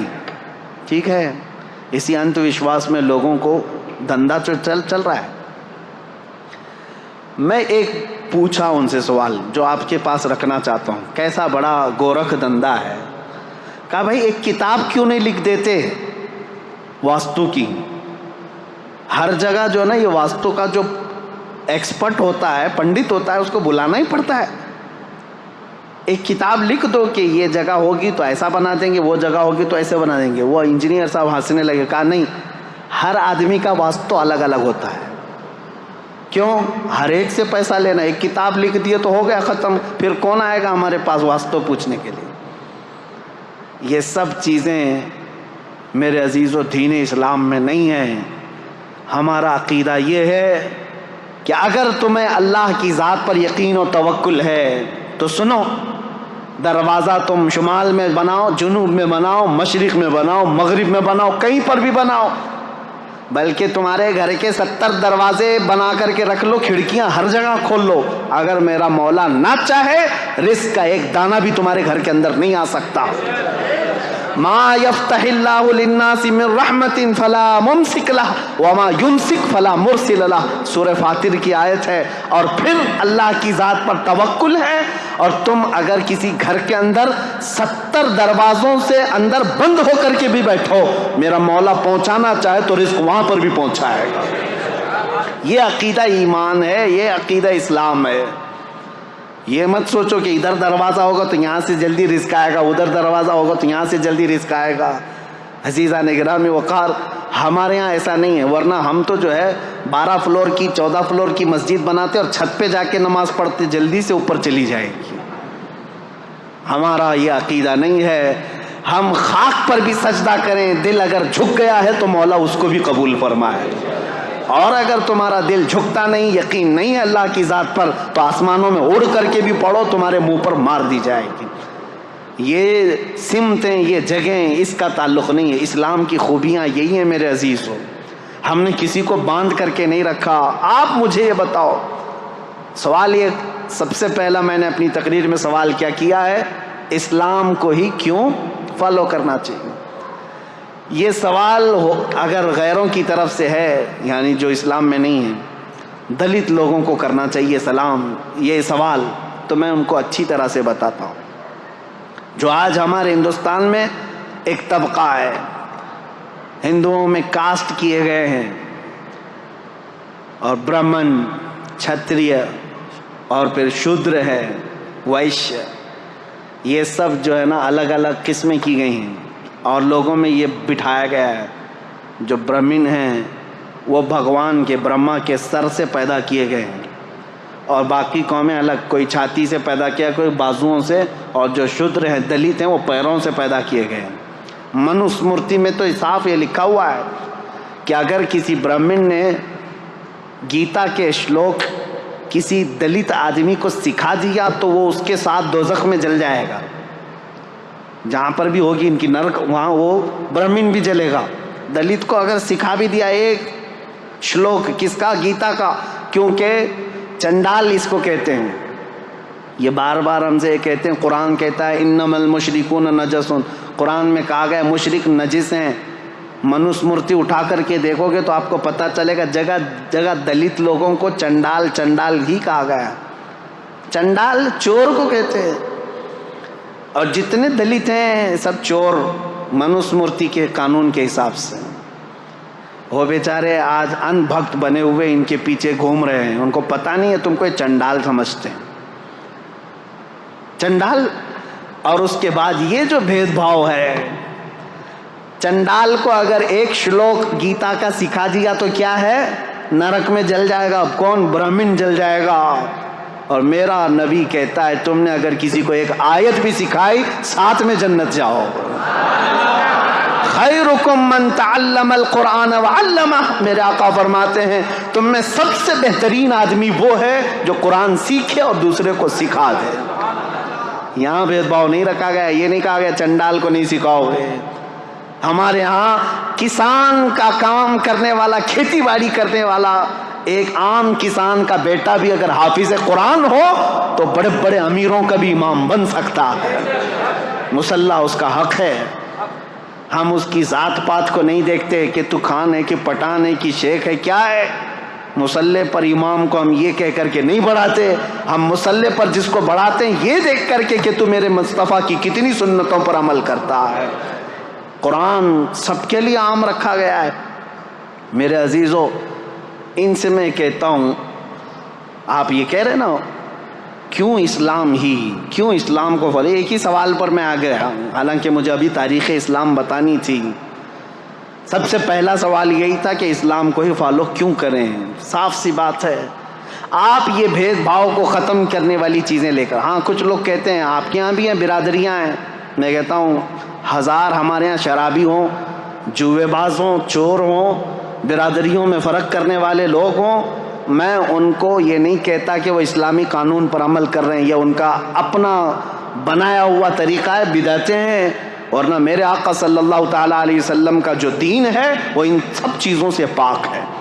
اس لیے میں مسلمانوں سے کہتا ہوں، خاص طور پر ہمارے شمال ہند میں اتر پردیش، بہار اور بنگال، اس طرف جو ہے یہ برادریوں کا تعصب اتنا زیادہ ہے، یہ انصاری ہے، یہ جولا ہے، یہ خان ہے، یہ پٹھان ہے، یہ شاہ ہے، یہ شیخ ہے، یہ منصوری ہے، انصاری ہے، نہ جانے کتنی چیزیں بنا کر کے رکھا ہے۔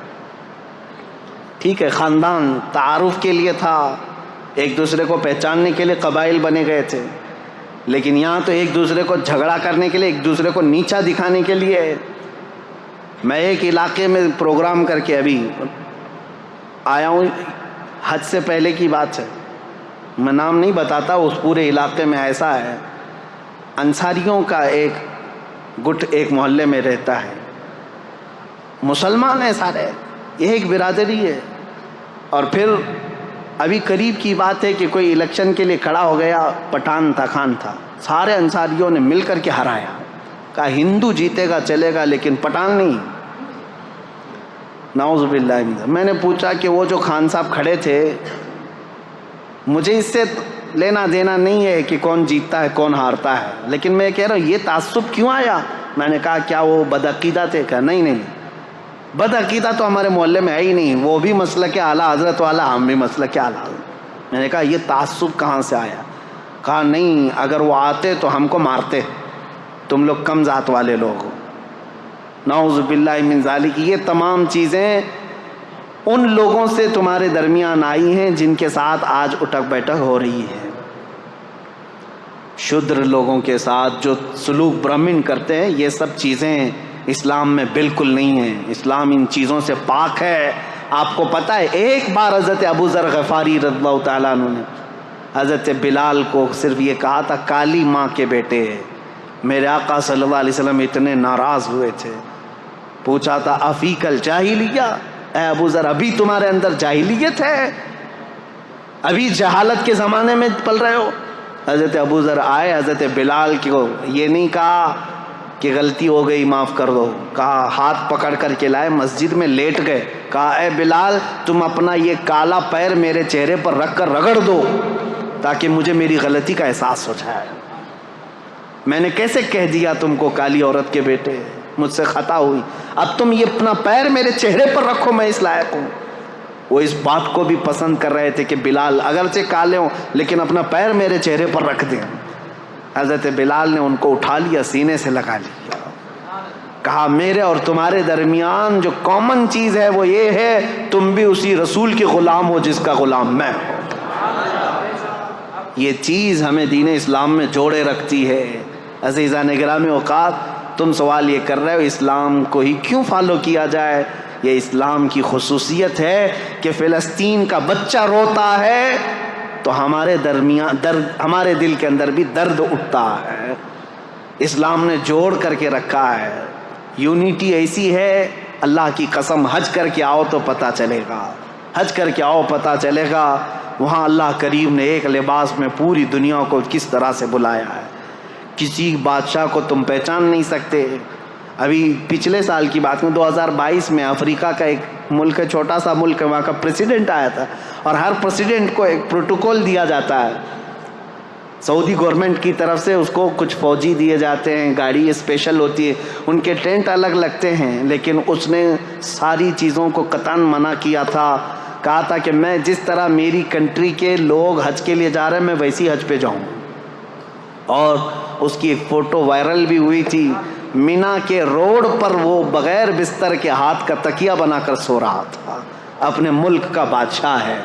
1 سال پہلے کی بات دیکھا ہم نے، اور پھر یہ احساس ہوا اللہ کریم نے اسلام میں یہ خصوصیت رکھی ہے۔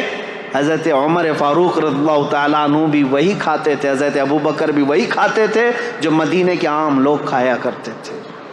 عزیزان گرامی اوقات، اسلام ہی کیوں، اس کی خصوصیات ہیں۔ میں لوگوں سے یہ کہوں گا، مسلمانوں کے بعض عمل کو دیکھ کر کے تم یہ جج مت کرنا کہ اسلام میں کیسا ہے، تم کو چاہیے کہ اسلام کو پڑھو اور اس کے بعد اسلام میں آؤ۔ میں سب کو دعوت دے رہا ہوں، RSS والوں کو بھی دعوت ہے، کھلی دعوت ہے، آخری سانس تک یہ دعوت ہے، کیونکہ اچھائی کی دعوت تو دینا ہے نا۔ کسی کو ڈر لگتا ہے تو جائے، اچھائی کی دعوت ہے، میرے نبی پاک صلی اللہ تعالیٰ علیہ وسلم کا دین ہے۔ جب آپ ہمیں دعوت دیتے ہیں کسی چیز کی تو ہم بھی آپ کو دعوت دے سکتے ہیں، آؤ پڑھو۔ لوگوں کے عمل دیکھ کر کے جج مت کرنا کہ اسلام ایسا ہے ویسا ہے، لوگوں کے عمل سے نہیں، اسلام اپنی حقانیت سے چل رہا ہے۔ اب دوسرا اس پر جو اعتراض ہمیشہ ہوتا رہا ہے، آج بھی ہوتا ہے، اسلام تلوار کے زور سے پھیلا، ایک بھونڈا اعتراض ہے جنہوں نے سمجھا نہیں۔ میں ان سے کہتا ہوں تاریخ میں تم کو کسی نے پٹی پڑھا دیا اسلام تلوار سے پھیلا، تلوار سے پھیلا، آج پتہ ہے آپ کو سب سے زیادہ تیزی سے پھیلنے والا دین آج بھی دنیا میں اسلام ہے. آج واشنگٹن کی نیوز نکال کر کے دیکھ لیں آج کی آپ کہ وہاں پر مسلمان کتنی تعداد 10 سال کے اندر کتنے ہوئے. کہا کہ وہاں پر 260% بہت زیادہ ہو گئے ہیں 10 سال کے اندر مسلمان بڑے, اور کرسچن صرف 47%. سب سے زیادہ اسلام تیزی سے پھیل رہا ہے یو کے میں, یو ایس میں, رشیا میں, افریقہ میں, سب جگہ ہے. اسلام آج بھی اسی طرح سے تیزی سے پھیل. یہ جو بوکھلاہٹ ہے نا آپ جو دیکھ رہے ہیں, یہ جو کیڑے مکوڑے اچانک آ رہے ہیں, کیوں؟ ان کو ایسا لگ رہا ہے کہ یہ چند سالوں میں تو یہ سب پورے حاوی ہو جائیں گے. ان کے بچے بھی زیادہ ہیں, ان کے یہاں عورتوں کو بھی زیادہ کرنے کی اجازت ہے, 4 ہیں. وہ دیکھتے نہیں, وہ پاگل کتا کہتا تھا کہ 2029 میں تو ہندوستان کا پردھان منتری مسلمان ہو جائے گا. یہ ڈر ستا رہا ہے, خوف ستا رہا ہے, اتنے مسلمان ہو جائیں گے, اتنے مسلمان ہو جائیں گے. اب میں یہ باتیں اس لیے کر رہا ہوں کہ ان کو یہ پتہ ہے کہ مسلمان آج بھی بڑھ رہے ہیں. ٹھیک ہے, ان کا ہی کہنا ہے. مسلمانوں کی تعداد بہت زیادہ ہو گئی, ہندوستان کی بھی بات کر رہے ہیں, یو ایس میں بھی بات کر رہے ہیں, رشیا میں بھی, سب جگہ پر. اب میں آپ سے پوچھتا ہوں ان لوگوں سے جو کہتے ہیں اسلام تلوار کی زور سے پھیل رہا ہے, تو مجھے بتاؤ یو ایس میں کون تلوار لے کر کے گھوم رہا ہے اسلام پھیلانے کے لیے؟ رشیا میں کون تلوار لے کر کے پھیلا رہا ہے اسلام؟ یو کے میں کون پھیلا رہا؟ ارے میاں آج تو بالکل الٹا مسئلہ ہے. تمہاری ساری میڈیا لگ گئی ہے ہمیں دہشت گرد ثابت کرنے پر, باوجود اس کے لوگ چوک در چوک اسلام میں داخل ہو رہے ہیں. ہالینڈ کا وہ شخص آپ کو پتہ ہے جو چند سالوں پہلے کہتا ہے کہ میرے نزدیک سب سے برا دین دھرم اسلام تھا, سب سے برا دین, اور سب سے برے لوگ میرے نزدیک مسلمان تھے. آج وہ الحمدللہ مسلمان ہے, اور میرے آقا صلی اللہ تعالیٰ علیہ وسلم کی سیرت پر پوری کتاب لکھ رہا ہے. آپ کو پتہ ہے افریقہ کا ایک عیسائی اس سال حج پر آیا ہوا تھا, عیسائی پادری تھا, جس نے کہا تھا کہ میرے فالوور میں 1 ملین لوگ ہیں عیسائی. اس نے خود کہا آج میں غار ہیرا جو جبل نور پر ہے پہاڑی مکہ میں, اس کی مٹی چوم کر کے وہ رونے لگا, جو پیدائشی عیسائی ہے. میں بتاتا ہوں میرے عزیزو, اس کی بھی کلپ وائرل ہوئی تھی, آپ لوگوں نے دیکھا ہوگا. اس نے کہا کہ میں اس میں فخر محسوس کرتا ہوں اسلام میں آیا, اور سارے لوگوں کو اس دین میں لاؤں گا. مجھے یہ فرق نہیں پڑتا, میرا ٹاپک یہ نہیں ہے. میرا ٹاپک یہ ہے, میں پوچھنا چاہتا ہوں اس عیسائی پادری کی گردن پر کس نے تلوار رکھی؟ اسلام قبول کرو. جھوٹا پروپیگنڈا پھیلاتے ہو کہ اسلام تلوار کی زور سے پھیلا ہے. پریکٹیکل تو کسی کو نظر نہیں آتا. آپ نے کہیں سنا ہے؟ آپ نے کہیں سنا ہے کہ تلوار کی زور سے پھیلایا جا رہا ہے اسلام؟ نہیں ہے. میرے عزیزو, آج تو مسلمانوں کو ٹرول کرنے کے لیے تم نے ہر ہتھ کنڈا اپنا لیا. آتنکوادی یہ ہیں, ریپسٹ یہ ہیں, چور یہ ہیں, بہت زیادہ آوارہ یہ ہیں, نشہ خور یہ ہیں, ساری چیزیں تو تم نے ڈال کر کے رکھی ان کے اوپر الزامات. لیکن جو دین اسلام میں آ رہا ہے میرے عزیزو, وہ ہمارے عمل کی وجہ سے نہیں آ رہا ہے, وہ دین اسلام کی حقانیت کی کشش ہے جو قیامت تک کھینچتی رہے گی لوگوں کو. لوگ اس میں آئیں گے. اذا جاء نصر اللہ والفتح ورأیت الناس يدخلون فی دین اللہ افواجا. میرا رب فرماتا ہے جب اللہ کی مدد آ جائے گی, اے محبوب آپ دیکھیں گے لوگ اسلام میں فوج در فوج داخل ہوں گے, فوج در فوج داخل ہوں گے. RSS کے گوا کے رہنے والے ایک بڑے دانشور آدمی ہیں, انہوں نے کچھ سوالات کیے ہیں مسلمانوں کے متعلق, مجھے جواب دینا تھا. 10 سوالات انہوں نے کیے تھے, لیکن ابھی وہ ہمارے ٹاپک سے ریلیٹڈ نہیں. صرف ایک ہی بات انہوں نے کہا کہ مسلمانوں میں یہ عقیدہ کیوں ہے کہ کافروں کا صفایا ہو جائے گا, اسلام غالب آ جائے گا, کافروں کا صفایا ہو جائے گا. جواب صرف اتنا ہے, سمجھنے میں آپ کی غلطی ہو گئی. کافروں کا صفایا ہو جائے گا انہوں نے کیا سمجھا؟ قتل کر کے مار ڈالیں گے سب کو. ہاں ہم بھی کہتے ہیں ہوگا صفایا, گردنوں کا صفایا نہیں, شرک اور کفر کی غلاظت کا صفایا ہوگا. حضور اکرم صلی اللہ تعالیٰ علیہ وسلم کی نسل پاک میں ایک امام آئے گا جس کو امام مہدی کہا جائے گا، اور اس امام مہدی کے فوج اور ان کی تبلیغ پر پھر سب کفار کا صفایا ہوگا۔ مطلب یہ نہیں ہے کہ گردنیں مار دی جائیں گی، مطلب یہ ہے کہ دلوں کے اندر جو کفر و شرک کی غلاظت ہے اس کا صفایا ہوگا، اور پھر شرق سے لے کر غرب تک، شمال سے لے کر جنوب تک ہر ایک کے لفظ، ہر ایک کی صدا ہوگی لا الہ الا اللہ محمد رسول اللہ۔ یہ ہمارا کہنا ہے۔ ہم یہ کہتے ہیں آپ خامخواہ کیوں ڈرے ہوئے ہیں کہ قتل ہو جائے گا؟ ہم قتل کی بات کہیں نہیں کی ہے کہ صفایا ہو جائے گا، قتل ہو جائے گا۔ اور پھر یہ جو پروپیگنڈا پھیلایا جاتا ہے میرے عزیزوں، تلوار کی زور سے پھیلا، تلوار کی زور سے پھیلا۔ ذرا دامن میں جھانک کر کے دیکھو، تاریخ پڑھ کر کے دیکھو، ہندوستان میں 700 سال تک تھے مسلمان حکومت کرتے ہوئے۔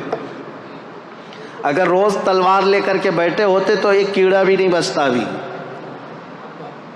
کوئی کیڑا بھی نہیں بچتا۔ سب کو زبردستی اگر داخل کیا گیا ہوتا تو سب 700 سال بہت ہیں، بہت ہے میرے عزیزو۔ دین اسلام نے آزاد رکھا تمہیں۔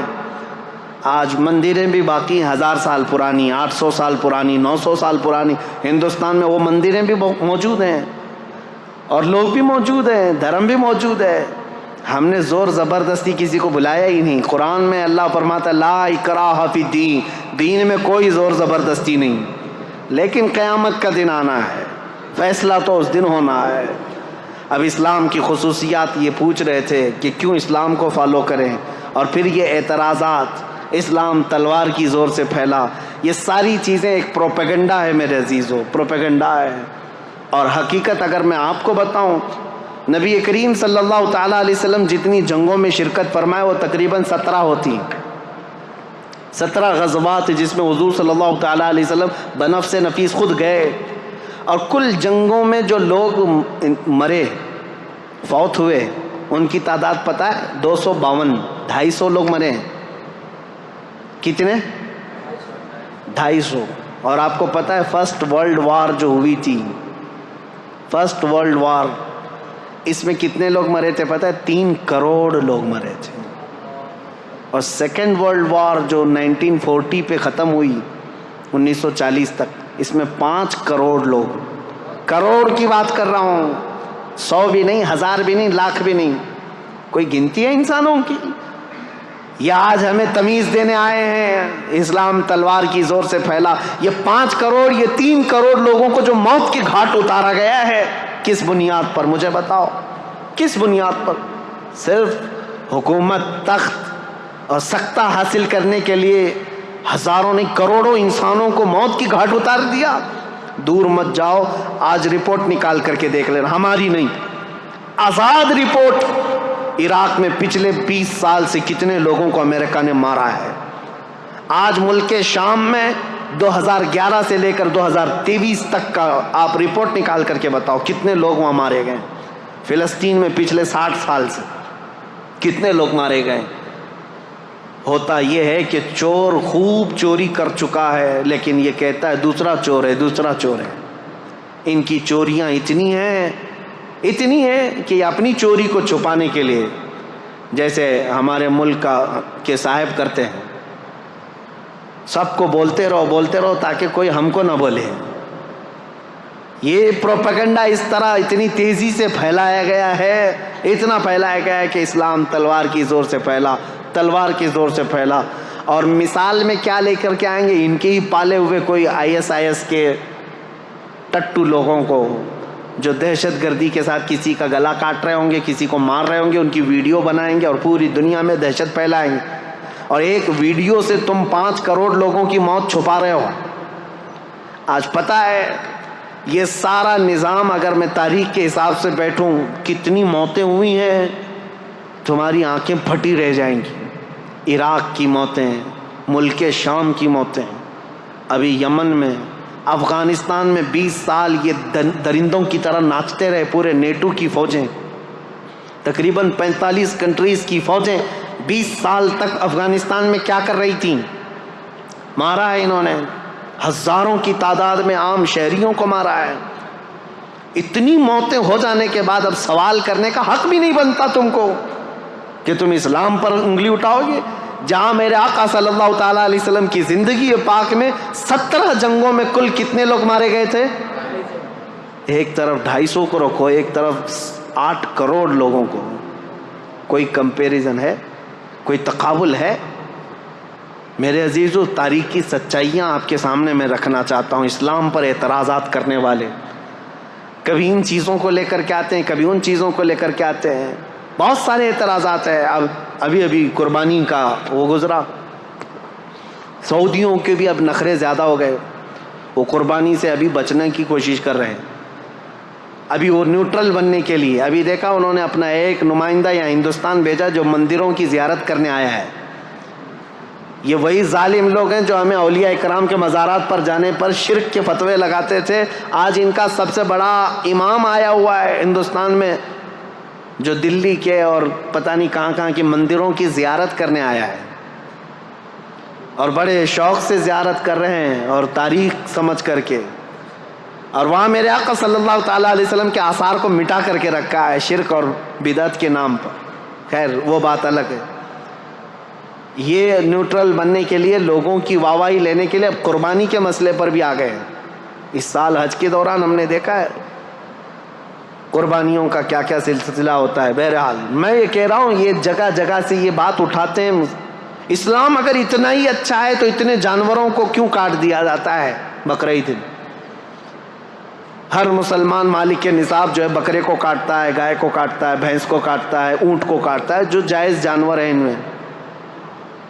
اب تو ہم یہاں پر گائے نہیں کاٹتے، لیکن جو بھی کاٹتے ہیں اس کا اتنا واویلا مچایا جاتا ہے. پتہ ہے یہ جانور کیوں کاٹے جاتے ہیں؟ یہ ہمارا دینی فریضہ ہے.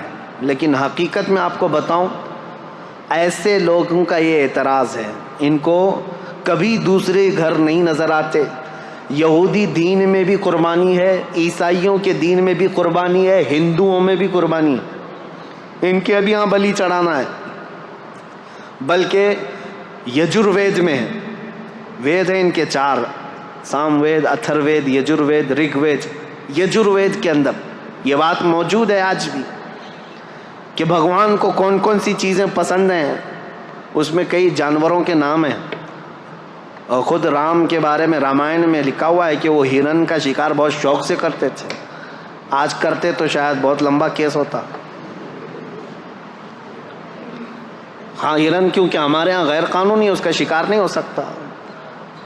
میرے عزیزو، جانوروں کی بلی اور قربانی ہر دھرم میں ہے، ہر دین میں موجود ہے، لیکن نظر صرف اسلام. یہ ان کی دگلی پالیسی ہے، ڈبل رول ہے.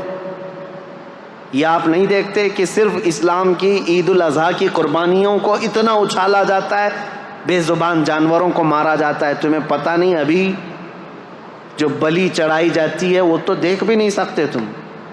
جانور کو لا کر کے سیدھے اٹھا کر کے گردن پر مار کر کے الگ کر دیا جاتا ہے. یہ تو باتیں اپنی جگہ پر سارے دھرم میں، سارے دینوں میں قربانی ہے، سب میں ہے. میں ثابت کر کے بتاؤں گا. یہودیوں میں بھی ہے، عیسائیوں میں بھی ہے، ہندوؤں میں بھی ہے، سب میں ہے. لیکن ان کو پاپ جو لگتا ہے وہ صرف مسلمانوں کا عمل لگتا ہے. اور تو اور میرے عزیزوں، اسلام پر اعتراض کرنے والے سال بھر میں ایک دن قربانی کرتے ہو نا، ایک دن قربانی کرتے ہو. ان سے میں پوچھتا ہوں ذرا ڈیٹا نکال کر کے بتاؤ، میک ڈونلڈ والا کتنے کاٹتا ہے، KFC والے کتنے کاٹتے ہیں؟ یہ شدھ شاکاہاری لوگوں سے پوچھ رہا ہوں. تم نے اپنے ملک میں ان کو پرمیشن دے کر کے رکھا ہے. یہ ملٹی نیشنل کمپنیاں ہیں، تمہیں پتہ ہے پر ڈے کئی لاکھ گائے میک ڈونلڈ والا کاٹتا ہے. یہ اور بات ہے کہ انڈیا میں بیف کا ان کا نہیں ہے، دوسرے کنٹریز میں میک ڈونلڈ والوں کا بیف کا بھی موجود ہے، ان کے مینو میں ہے. سب جگہ بیچتے ہیں، کچھ جگہ تو خنزیر بھی بیچتے ہیں. جہاں جیسا دیس ویسا بیس ہے.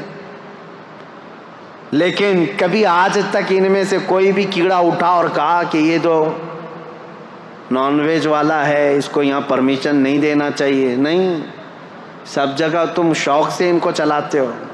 وہی اگر کسی مسلمان کی دکان بھی ہو جائے تو تعصب اتنا بڑھ گیا ہے، زہر اتنا بڑھ گیا ہے، کہہ رہے یہ مانساہاری ہے، یہ تو نان ویج ہے، اس کو ہٹاؤ یہاں سے، پاپ لگ جائے گا۔ میرے عزیزو، یہ ڈبل پالیسی کا اور یہ جو دو چہرے والا مسئلہ ہے، یہ میں آپ کے سامنے رکھنا چاہتا ہوں۔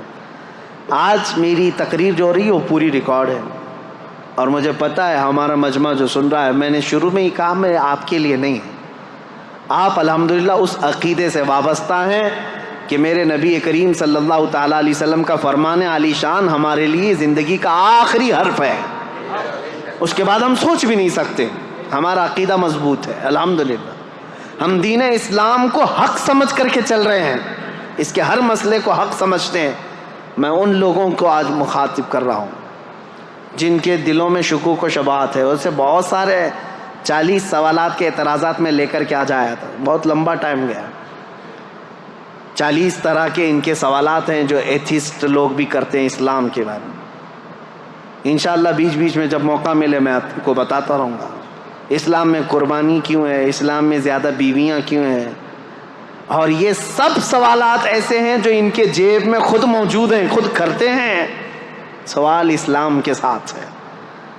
یہ آج اتنا پروپیگنڈا پھیلا ہے، نبی کریم صلی اللہ تعالیٰ علیہ وسلم نے ماں عائشہ صدیقہ سے نکاح بہت چھوٹی عمر میں کیا، جب ان کی عمر 9 سال کی تھی۔ عربوں میں رواج تھا، اور اس کو کوئی اگر عیب سمجھتا تو سب سے پہلے مکہ کے وہ کافر جو حضور کو عیب لگانے کی کوشش کرتے ہیں، ان میں سے کوئی انگلی اٹھاتا اور کہتا یہ کیا کر دیا آپ نے، اور بہت واویلا مچاتے، لیکن عربوں میں سے ایک نے بھی نہیں کہا حضرت عائشہ کی شادی پر، کیونکہ ان کو پتا تھا یہ نارمل چیز ہے، کامن چیز ہے، اور یہ کامن چیز ہے، اسی لیے تو یہاں مہا بھارت میں بھی موجود ہے، رامائن میں بھی موجود ہے، گیتا میں بھی ہے، بہت ساری شادیاں ایسی ہیں جن کا ذکر کروں تو کئی لوگوں کو تکلیف ہو جائے گی۔ ہاں،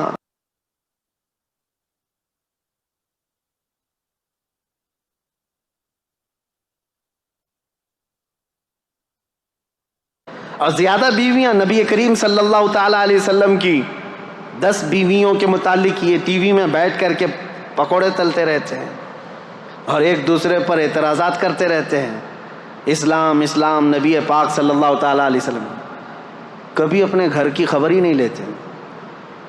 اپنی بھی کتابیں اٹھاؤ، 10 بیویاں کی ہیں، لیکن ہر ایک کی حکمت ہے، میں بتاؤں گا۔ وہ مطلقہ تھیں یا بیوہ تھیں، نبی کریم صلی اللہ علیہ وسلم نے ان سے نکاح کر کے وہ درجہ دیا ہے کہ ان کو پوری کائنات کے مومنوں کی ماں بنا دیا، امہات المومنین بنایا۔ لیکن کلپنا بھی نہیں کی جا سکتی، تصور بھی نہیں کیا جا سکتا، ایک بھگوان تو ایسے ہیں جن کے 16,400 بیویاں ہیں، اور وہ ایک رات میں سب کے پاس بھی جا کے آتے تھے۔ یہ مذاق کی بات نہیں کر رہا ہوں، کتاب میں جو موجود ہے اتنی بات کروں گا، کہ زیادہ اگر اس پر مذاق کروں تو غلط بات ہے۔ جب یہ چیزوں پر ہم نے کبھی آپ کے ساتھ کوئی چھیڑ چھاڑ نہیں کیا، 16,000 نہیں 32,000 رکھ لو، کیا فرق پڑتا ہے؟ لیکن تم ادھر انگلی نہ اٹھاؤ میرے نبی پاک کی طرف، ایک بات یاد رکھو۔ اور کم سنی کے بارے میں بھی اگر انگلی اٹھاؤ گے تو ہم پوری لسٹ لے کر کے بیٹھے ہیں کہ کون کون کتنی عمر میں شادی کیا ہے، سب کی لسٹ موجود ہے۔ آپ کو میں بتاؤں، بہت پرانا تو میں کہہ رہا ہوں کہ 1400 سال پہلے کی بات ہے، اس وقت کامن بات تھی 9 سال کی لڑکیاں، لیکن یہاں تو دیش آزاد ہونے کے بعد بھی، میں خالی آپ کے سامنے نام دے دیتا ہوں، چیک کر لینا، آپ کی ذمہ داری۔ سب سے بڑی شخصیت کے نام سے مشہور ہے ہندوستان میں، یعنی غیر مسلموں کی بات کر رہا ہوں، بابا صاحب بھیم راؤ امبیڈکر، ان کی شادی کب ہوئی، کس سے ہوئی، کتنی عمر میں ہوئی، یہ ریسرچ کرنا تمہاری ذمہ داری ہے۔ رویندر ناتھ ٹیگور، جس کے ذریعے سے جن گن لکھا گیا ہے، جو پورے ہندوستان کا قومی ترانہ ہے آج، نیشنل اینتھم، اس کے رائٹر رویندر ناتھ ٹیگور، جا کے معلوم کرنا اب تمہاری ذمہ داری ہے، کب شادی کیا، کس سے کیا اور کتنی عمر میں کیا۔ یہ تو 100 سال سے پہلے کے لوگ نہیں ہیں، ابھی کے ہیں، ان کے گھروں میں جو شادی ہو کر کے آئی لڑکیاں وہ 15 سال سے کم کی ہیں، 10 سال کی ہیں، کوئی 12 سال کی ہیں، اور تم 1400 سال پہلے کے اعتراضات اٹھاتے ہو۔ نبی کریم صلی اللہ تعالیٰ علیہ وسلم نے ماں عائشہ صدیقہ سے 9 سال کی، ابھی تو 2 ہی مثالیں دیا، پوری لسٹ موجود ہے ہمارے پاس۔ صرف اتنا میں کہنا چاہتا ہوں، اسلام کے متعلق ٹھنڈے دل سے سوچو، کائیں کائیں چلانے سے یا کتے کی طرح بھونکنے سے تمہیں ہدایت کبھی نہیں ملے گی۔ اسلام کو بہت سارے لوگوں نے پڑھا ہے اور الحمدللہ جب دل نرم ہوا ہے تو انہوں نے بھی پکار کر کے کہا ہے۔ آپ کو پتہ ہے ایک بہت بڑا رائٹر ہے، انگلش رائٹر، بہت بڑا رائٹر ہے، جارج برنارڈ شاہ، اس نے کہا ہے میں نے پورا ریسرچ کر کے دیکھ لیا، دنیا میں اسلام سے بہترین قانون کسی کے پاس ہے ہی نہیں، اسلام سے بہترین قانون کسی کے پاس نہیں۔ اور اس نے یہ سب سے بڑی بات کہی کہ ریولیوشن جو دنیا میں آتے ہیں، کبھی لینن کا ریولیوشن آیا اور کبھی اسٹالن کا آیا، کبھی جو ہے بات چلتی رہی کس کی، آئنسٹائن کے سائنس کا نظریہ پھیلتا رہا، سب کے ایک ریولیوشن آئے ہیں، سب سائنٹسٹ بھی اپنے اپنے نظریات لے کر کے آئے ہیں، لیکن آپ کو پتہ ہے اس نے کہا ان کے ریولیوشن 100 سال 200 سال کے بعد ٹھنڈے پڑ گئے۔ سوشلزم، مارکسزم، کمیونزم، یہ سب چیزیں جو ہیں ریولیوشن کے طور پر آئے، حکومت چلانے کے طریقے لے کر آئے، لیکن ٹھنڈے پڑتے گئے، ان کی شخصیات جب چلی گئیں۔ جارج برنارڈ شاہ کہتا ہے لیکن ایک ریولیوشن آیا مدینے سے،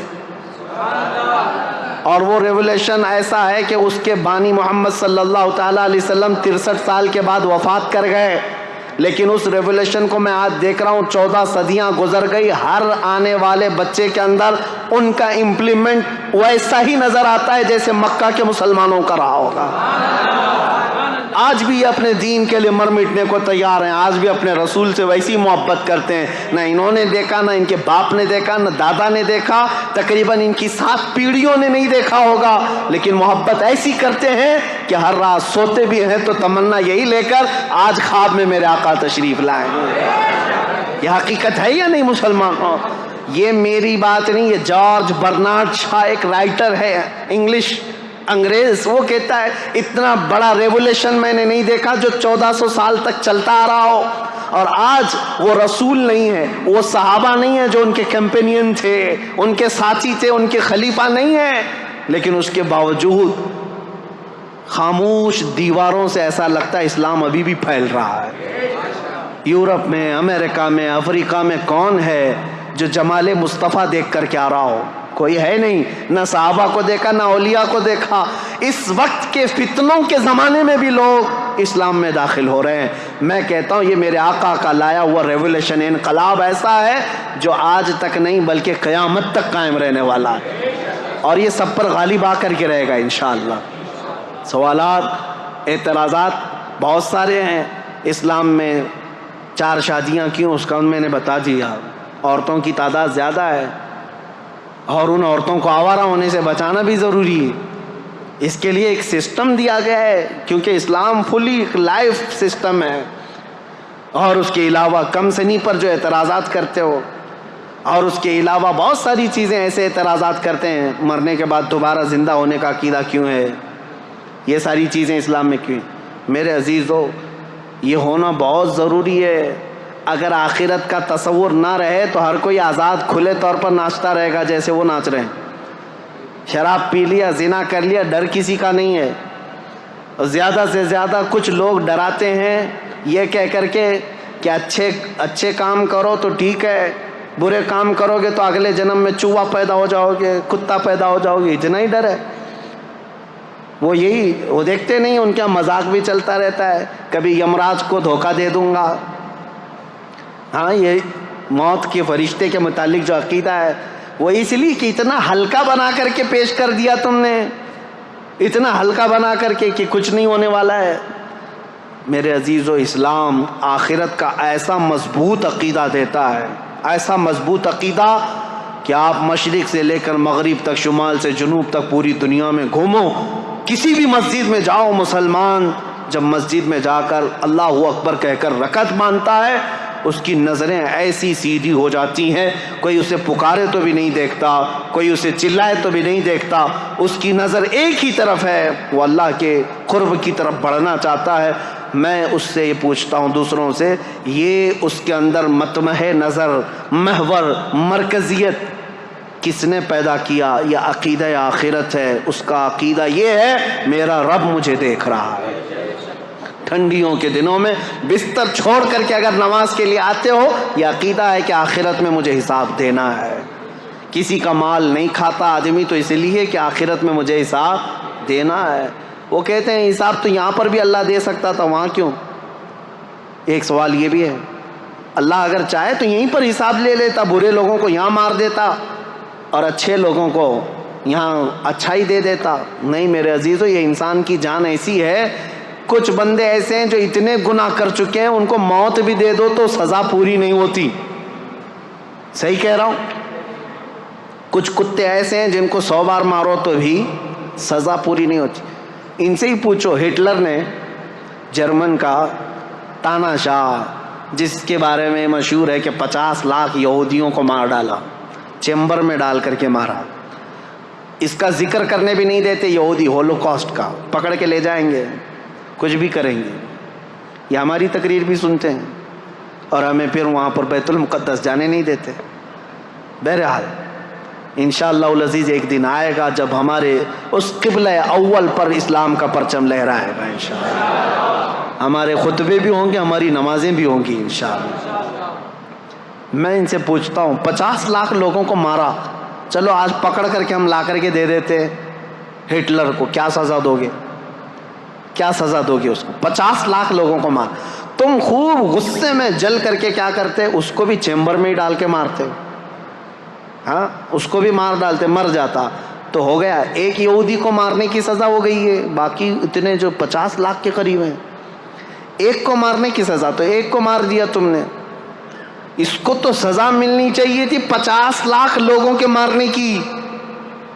اب میرے رب کا نظام آخرت میں موجود ہے، جہنم میں ڈالے گا رب تعالیٰ ظالموں کو۔ رب تعالیٰ قرآن میں فرماتا ہے کلما نضجت جلودہم بدلناہم جلودا غیرہا لیذوقوا العذاب۔ جب جب جہنم کی آگ سے چمڑی پک جائے گی، ہم اس کی چمڑی اتار دیں گے اور نئی چمڑی ڈالیں گے تاکہ وہ عذاب چکھ سکے۔ ہر بار اس کی چمڑی بدلی جائے گی۔ حضرت کعب احبار رضی اللہ تعالیٰ عنہ مفسر قرآن ہے، آپ سے پوچھا گیا یہ چمڑی بدلنے کا پروسیس جو جہنم میں ہوگا یہ کتنی بار بدلا جائے گا؟ انہوں نے فرمایا کہ 1 گھنٹے میں 70 بار بدلی جائے گی۔ 1 گھنٹے کے اندر 70 بار جسم کی چمڑی بدلی جائے گی تاکہ وہ ہر بار نیا عذاب چکھ سکے۔ جب جب جلے گا پھر بدلا جائے گا۔ کیوں؟ وہاں موت نہیں ہوگی، موت نہیں ہوگی۔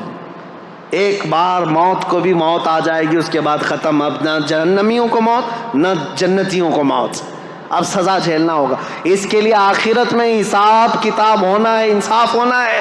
آخرت ضروری ہے۔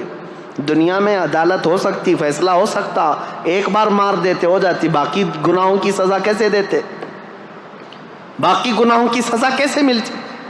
ایک مرد ایسا آیا جو 10 لڑکیوں کا ریپ کیا ہو، اب زیادہ سے زیادہ ہم اس کو سزا کیا دیتے؟ موت کی سزا دیتے، مار دیتے۔ اس کی سزا تو ہو گئی، ایک لڑکی کے ساتھ زنا کرنے یا زنا بالجبر کی سزا ہو گئی، ایک کو مار دیا ہم، باقی 9 لڑکیوں کا انصاف کیا ہے؟ اس کے لیے آخرت ہے۔ اللہ تبارک و تعالیٰ قیامت کے دن پھر وہ عذاب دے گا جس کو کانوں نے سنا نہیں ہوگا، آنکھوں نے دیکھا نہیں ہوگا۔ میرے عزیزو، اسلام کی یہ تمام چیزیں ہیں جس کی وجہ سے میں دعوت فکر دیتا ہوں لوگوں کو، سوچو کہ اسلام کو کیوں فالو کرنا چاہیے۔ یہ میرا دین ہے، اس کی حقانیت ہے، اس کی خوبیاں ہیں، اس میں اونچ نیچ کا فرق نہیں ہے، اس میں غریب امیر کا فرق نہیں ہے، اس میں چھوت چھات نہیں ہے، اس میں غریب کا بیٹا بھی پہلی صف میں کھڑا ہو سکتا ہے، امیر کا بیٹا بھی پہلی صف میں کھڑا ہو سکتا ہے۔ حج بیت اللہ کے لیے جانے کے لیے کسی کا کوئی امتیاز نہیں۔ یہاں پر اگر کوئی اعلیٰ ذات والا ہے وہی پوجا کرے گا، وہی بھگوانوں کو چھو سکے گا، چنڈال دلیت چھو نہیں سکے گا۔ میرے دین میں یہ نہیں ہے۔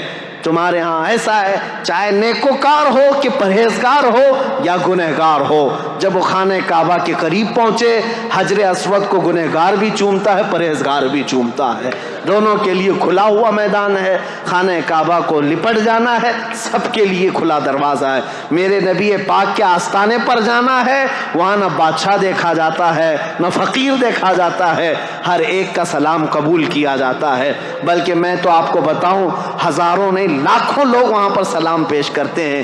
ایک وقت کا واقعہ مجھے یاد آتا ہے، ایک خاتون وہ کہتی ہے کہ حضور کی بارگاہ میں گئی، عورتیں جہاں سے سلام کرتی ہیں ساری عورتیں سلام کر رہی تھی، کچھ عالمہ عورتیں تھیں، وہ میرے آقا کو اچھے اچھے لقب سے سلام کر رہی تھی، الصلاۃ والسلام علیک یا خاتم النبیین یا رحمت للعالمین یا شفیع المذنبین یا انیس الغریبین۔ یہ جو عورت تھی یہ دیہات کی رہنے والی، گاؤں کی، پڑھی لکھی نہیں تھی، اس کو غم لاحق ہوا کہ میں بھی پڑھی لکھی ہوتی تو اچھا سلام کرتی میرے آقا کو، اور رونا آ گیا اور اس نے کہا السلام علیکم یا رسول اللہ، اتنا کہہ کر کے اپنے آنچل سے آنسو پوچھتے ہوئے اپنی قیامگاہ پر اپنے گھر پر آ گئی، سو گئی روتے ہوئے اور کوستی رہی میری جہالت کو برا ہو، بچپنے کو برا ہو کہ میں پڑھی لکھی نہیں، آج پڑھی لکھی ہوتی تو میرے نبی کو اچھا سلام کر سکتی تھی۔ آئی سو گئی روتے روتے، قسمت بیدار ہوئی، خواب میں میرے آقا تشریف لائے، نبی کریم صلی اللہ تعالیٰ علیہ وسلم تشریف لائے، آتے ہی آپ نے فرمایا میرے آقا نے، اے خاتون بڑی دور سے آئی، آج لاکھوں لوگوں نے مجھے سلام کیا لیکن ان سب میں مجھے سب سے اچھا تیرا سلام لگا، اس لیے کہ دل کی گہرائیوں سے سلام کیا تھا۔ اس لیے میرے عزیزو، میرے مصطفیٰ کے دربار میں نہ اونچ نیچ دیکھا گیا ہے، نہ امیر غریب دیکھا گیا ہے، نہ فقیر بادشاہ دیکھا گیا ہے، نہ ذات پات دیکھی گئی ہے، جو جہاں سے آیا وہ میرے مصطفیٰ کریم کے سمندر میں جم گیا۔ حبشہ سے بلال آئے، روم سے صہیب آئے، فارس سے سلمان آئے، عرب سے خالد بن ولید آئے، لیکن یہ سارے ملکوں کے میرے آقا کے مدینے میں ایسے جمع ہوئے جیسے ایک ماں سے پیدا ہوئے چار بھائی بھی اتنی محبت نہیں کرتے تھے جتنا میرے آقا کے صحابہ میں میرے آقا نے محبت ڈال رکھی۔ یہ میرے دین کی خصوصیات ہیں، یہ میرے دین کی خصوصیات ہیں، اس لیے میں کہوں گا لوگوں کو لا کر کے دکھاؤ اس کے مثل کوئی چیز ہو جس دین نے اتنے اعلیٰ قسم کی چیزیں دی ہوں۔ آج بھی بچیوں کے حقوق کے لیے دنیا لڑ رہی ہے، عورتوں کے حقوق کے لیے، یہ پروپیگنڈا ہے، یہ جھوٹی باتیں، یہ مکاری کی باتیں ہیں، یہ صرف اور صرف ہماری عورتوں کو جانور بنانا چاہتے ہیں اور کچھ نہیں۔ آزادی آزادی، ان کے ہاتھوں میں پلے کارڈ دے کر کے ان کو سڑکوں پر اتارتے ہیں اور کہتے ہیں آؤ تم بھی، چار دیواری ہماری زندگی نہیں۔ پاکستان میں کچھ عورتیں ایسی باہر آئیں، پلے بورڈ پر لکھا ہوا ہے، ہورڈنگس لے کر کے آئی ہیں، چار دیواری ہماری زندگی نہیں، میری مرضی میری زندگی۔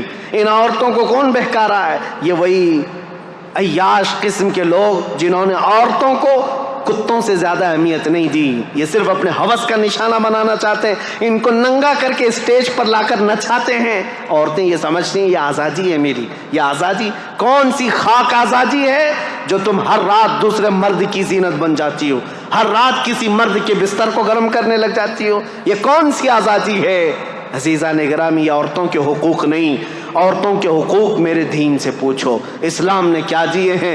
میرے آقا نے فرمایا اگر ایک بیٹی بھی ہو صحیح طریقے سے پرورش کر کے نکاح کر کے دے دیا، حضور فرماتے میری شفاعت اس پہ واجب ہے، میں اس کو جنت میں لے کر کے جاؤں گا۔ بیوی کو ایک لقمہ حلال کا کھلایا، میرے آقا نے فرمایا صدقے کا ثواب ہے۔ نبی کریم صلی اللہ تعالیٰ علیہ وسلم نے عورتوں کے حقوق یہاں تک بڑھا دیے، فرمایا الجنت تحت اقدام الامہات، اے لوگو تمہاری جنت تو تمہارے ماؤں کے قدموں کے نیچے ہے۔ عورت کو نہیں بڑھایا تو اور کس کو ہے؟ آج وہ لوگ سوال کرتے ہیں جو عورتوں کو جانوروں کی طرح جینے پر مجبور کر رکھا ہے۔ بہرحال میری یہ گفتگو طویل ہوتی چلی جائے گی، یہ قصہ لطیف ابھی نہ تمام ہے، جو کچھ بیاں ہوا وہ آغاز باب تھا۔ عزیزان گرامی وقار، میں اس بات پر اپنی گفتگو کو ختم کرتا ہوں، اسلام کی فطرت میں قدرت نے وہ لچک دی ہے، جتنا ہی دباؤ گے اتنا ہی وہ ابھرے گا۔ وآخر دعوانا الحمدللہ رب العالمین۔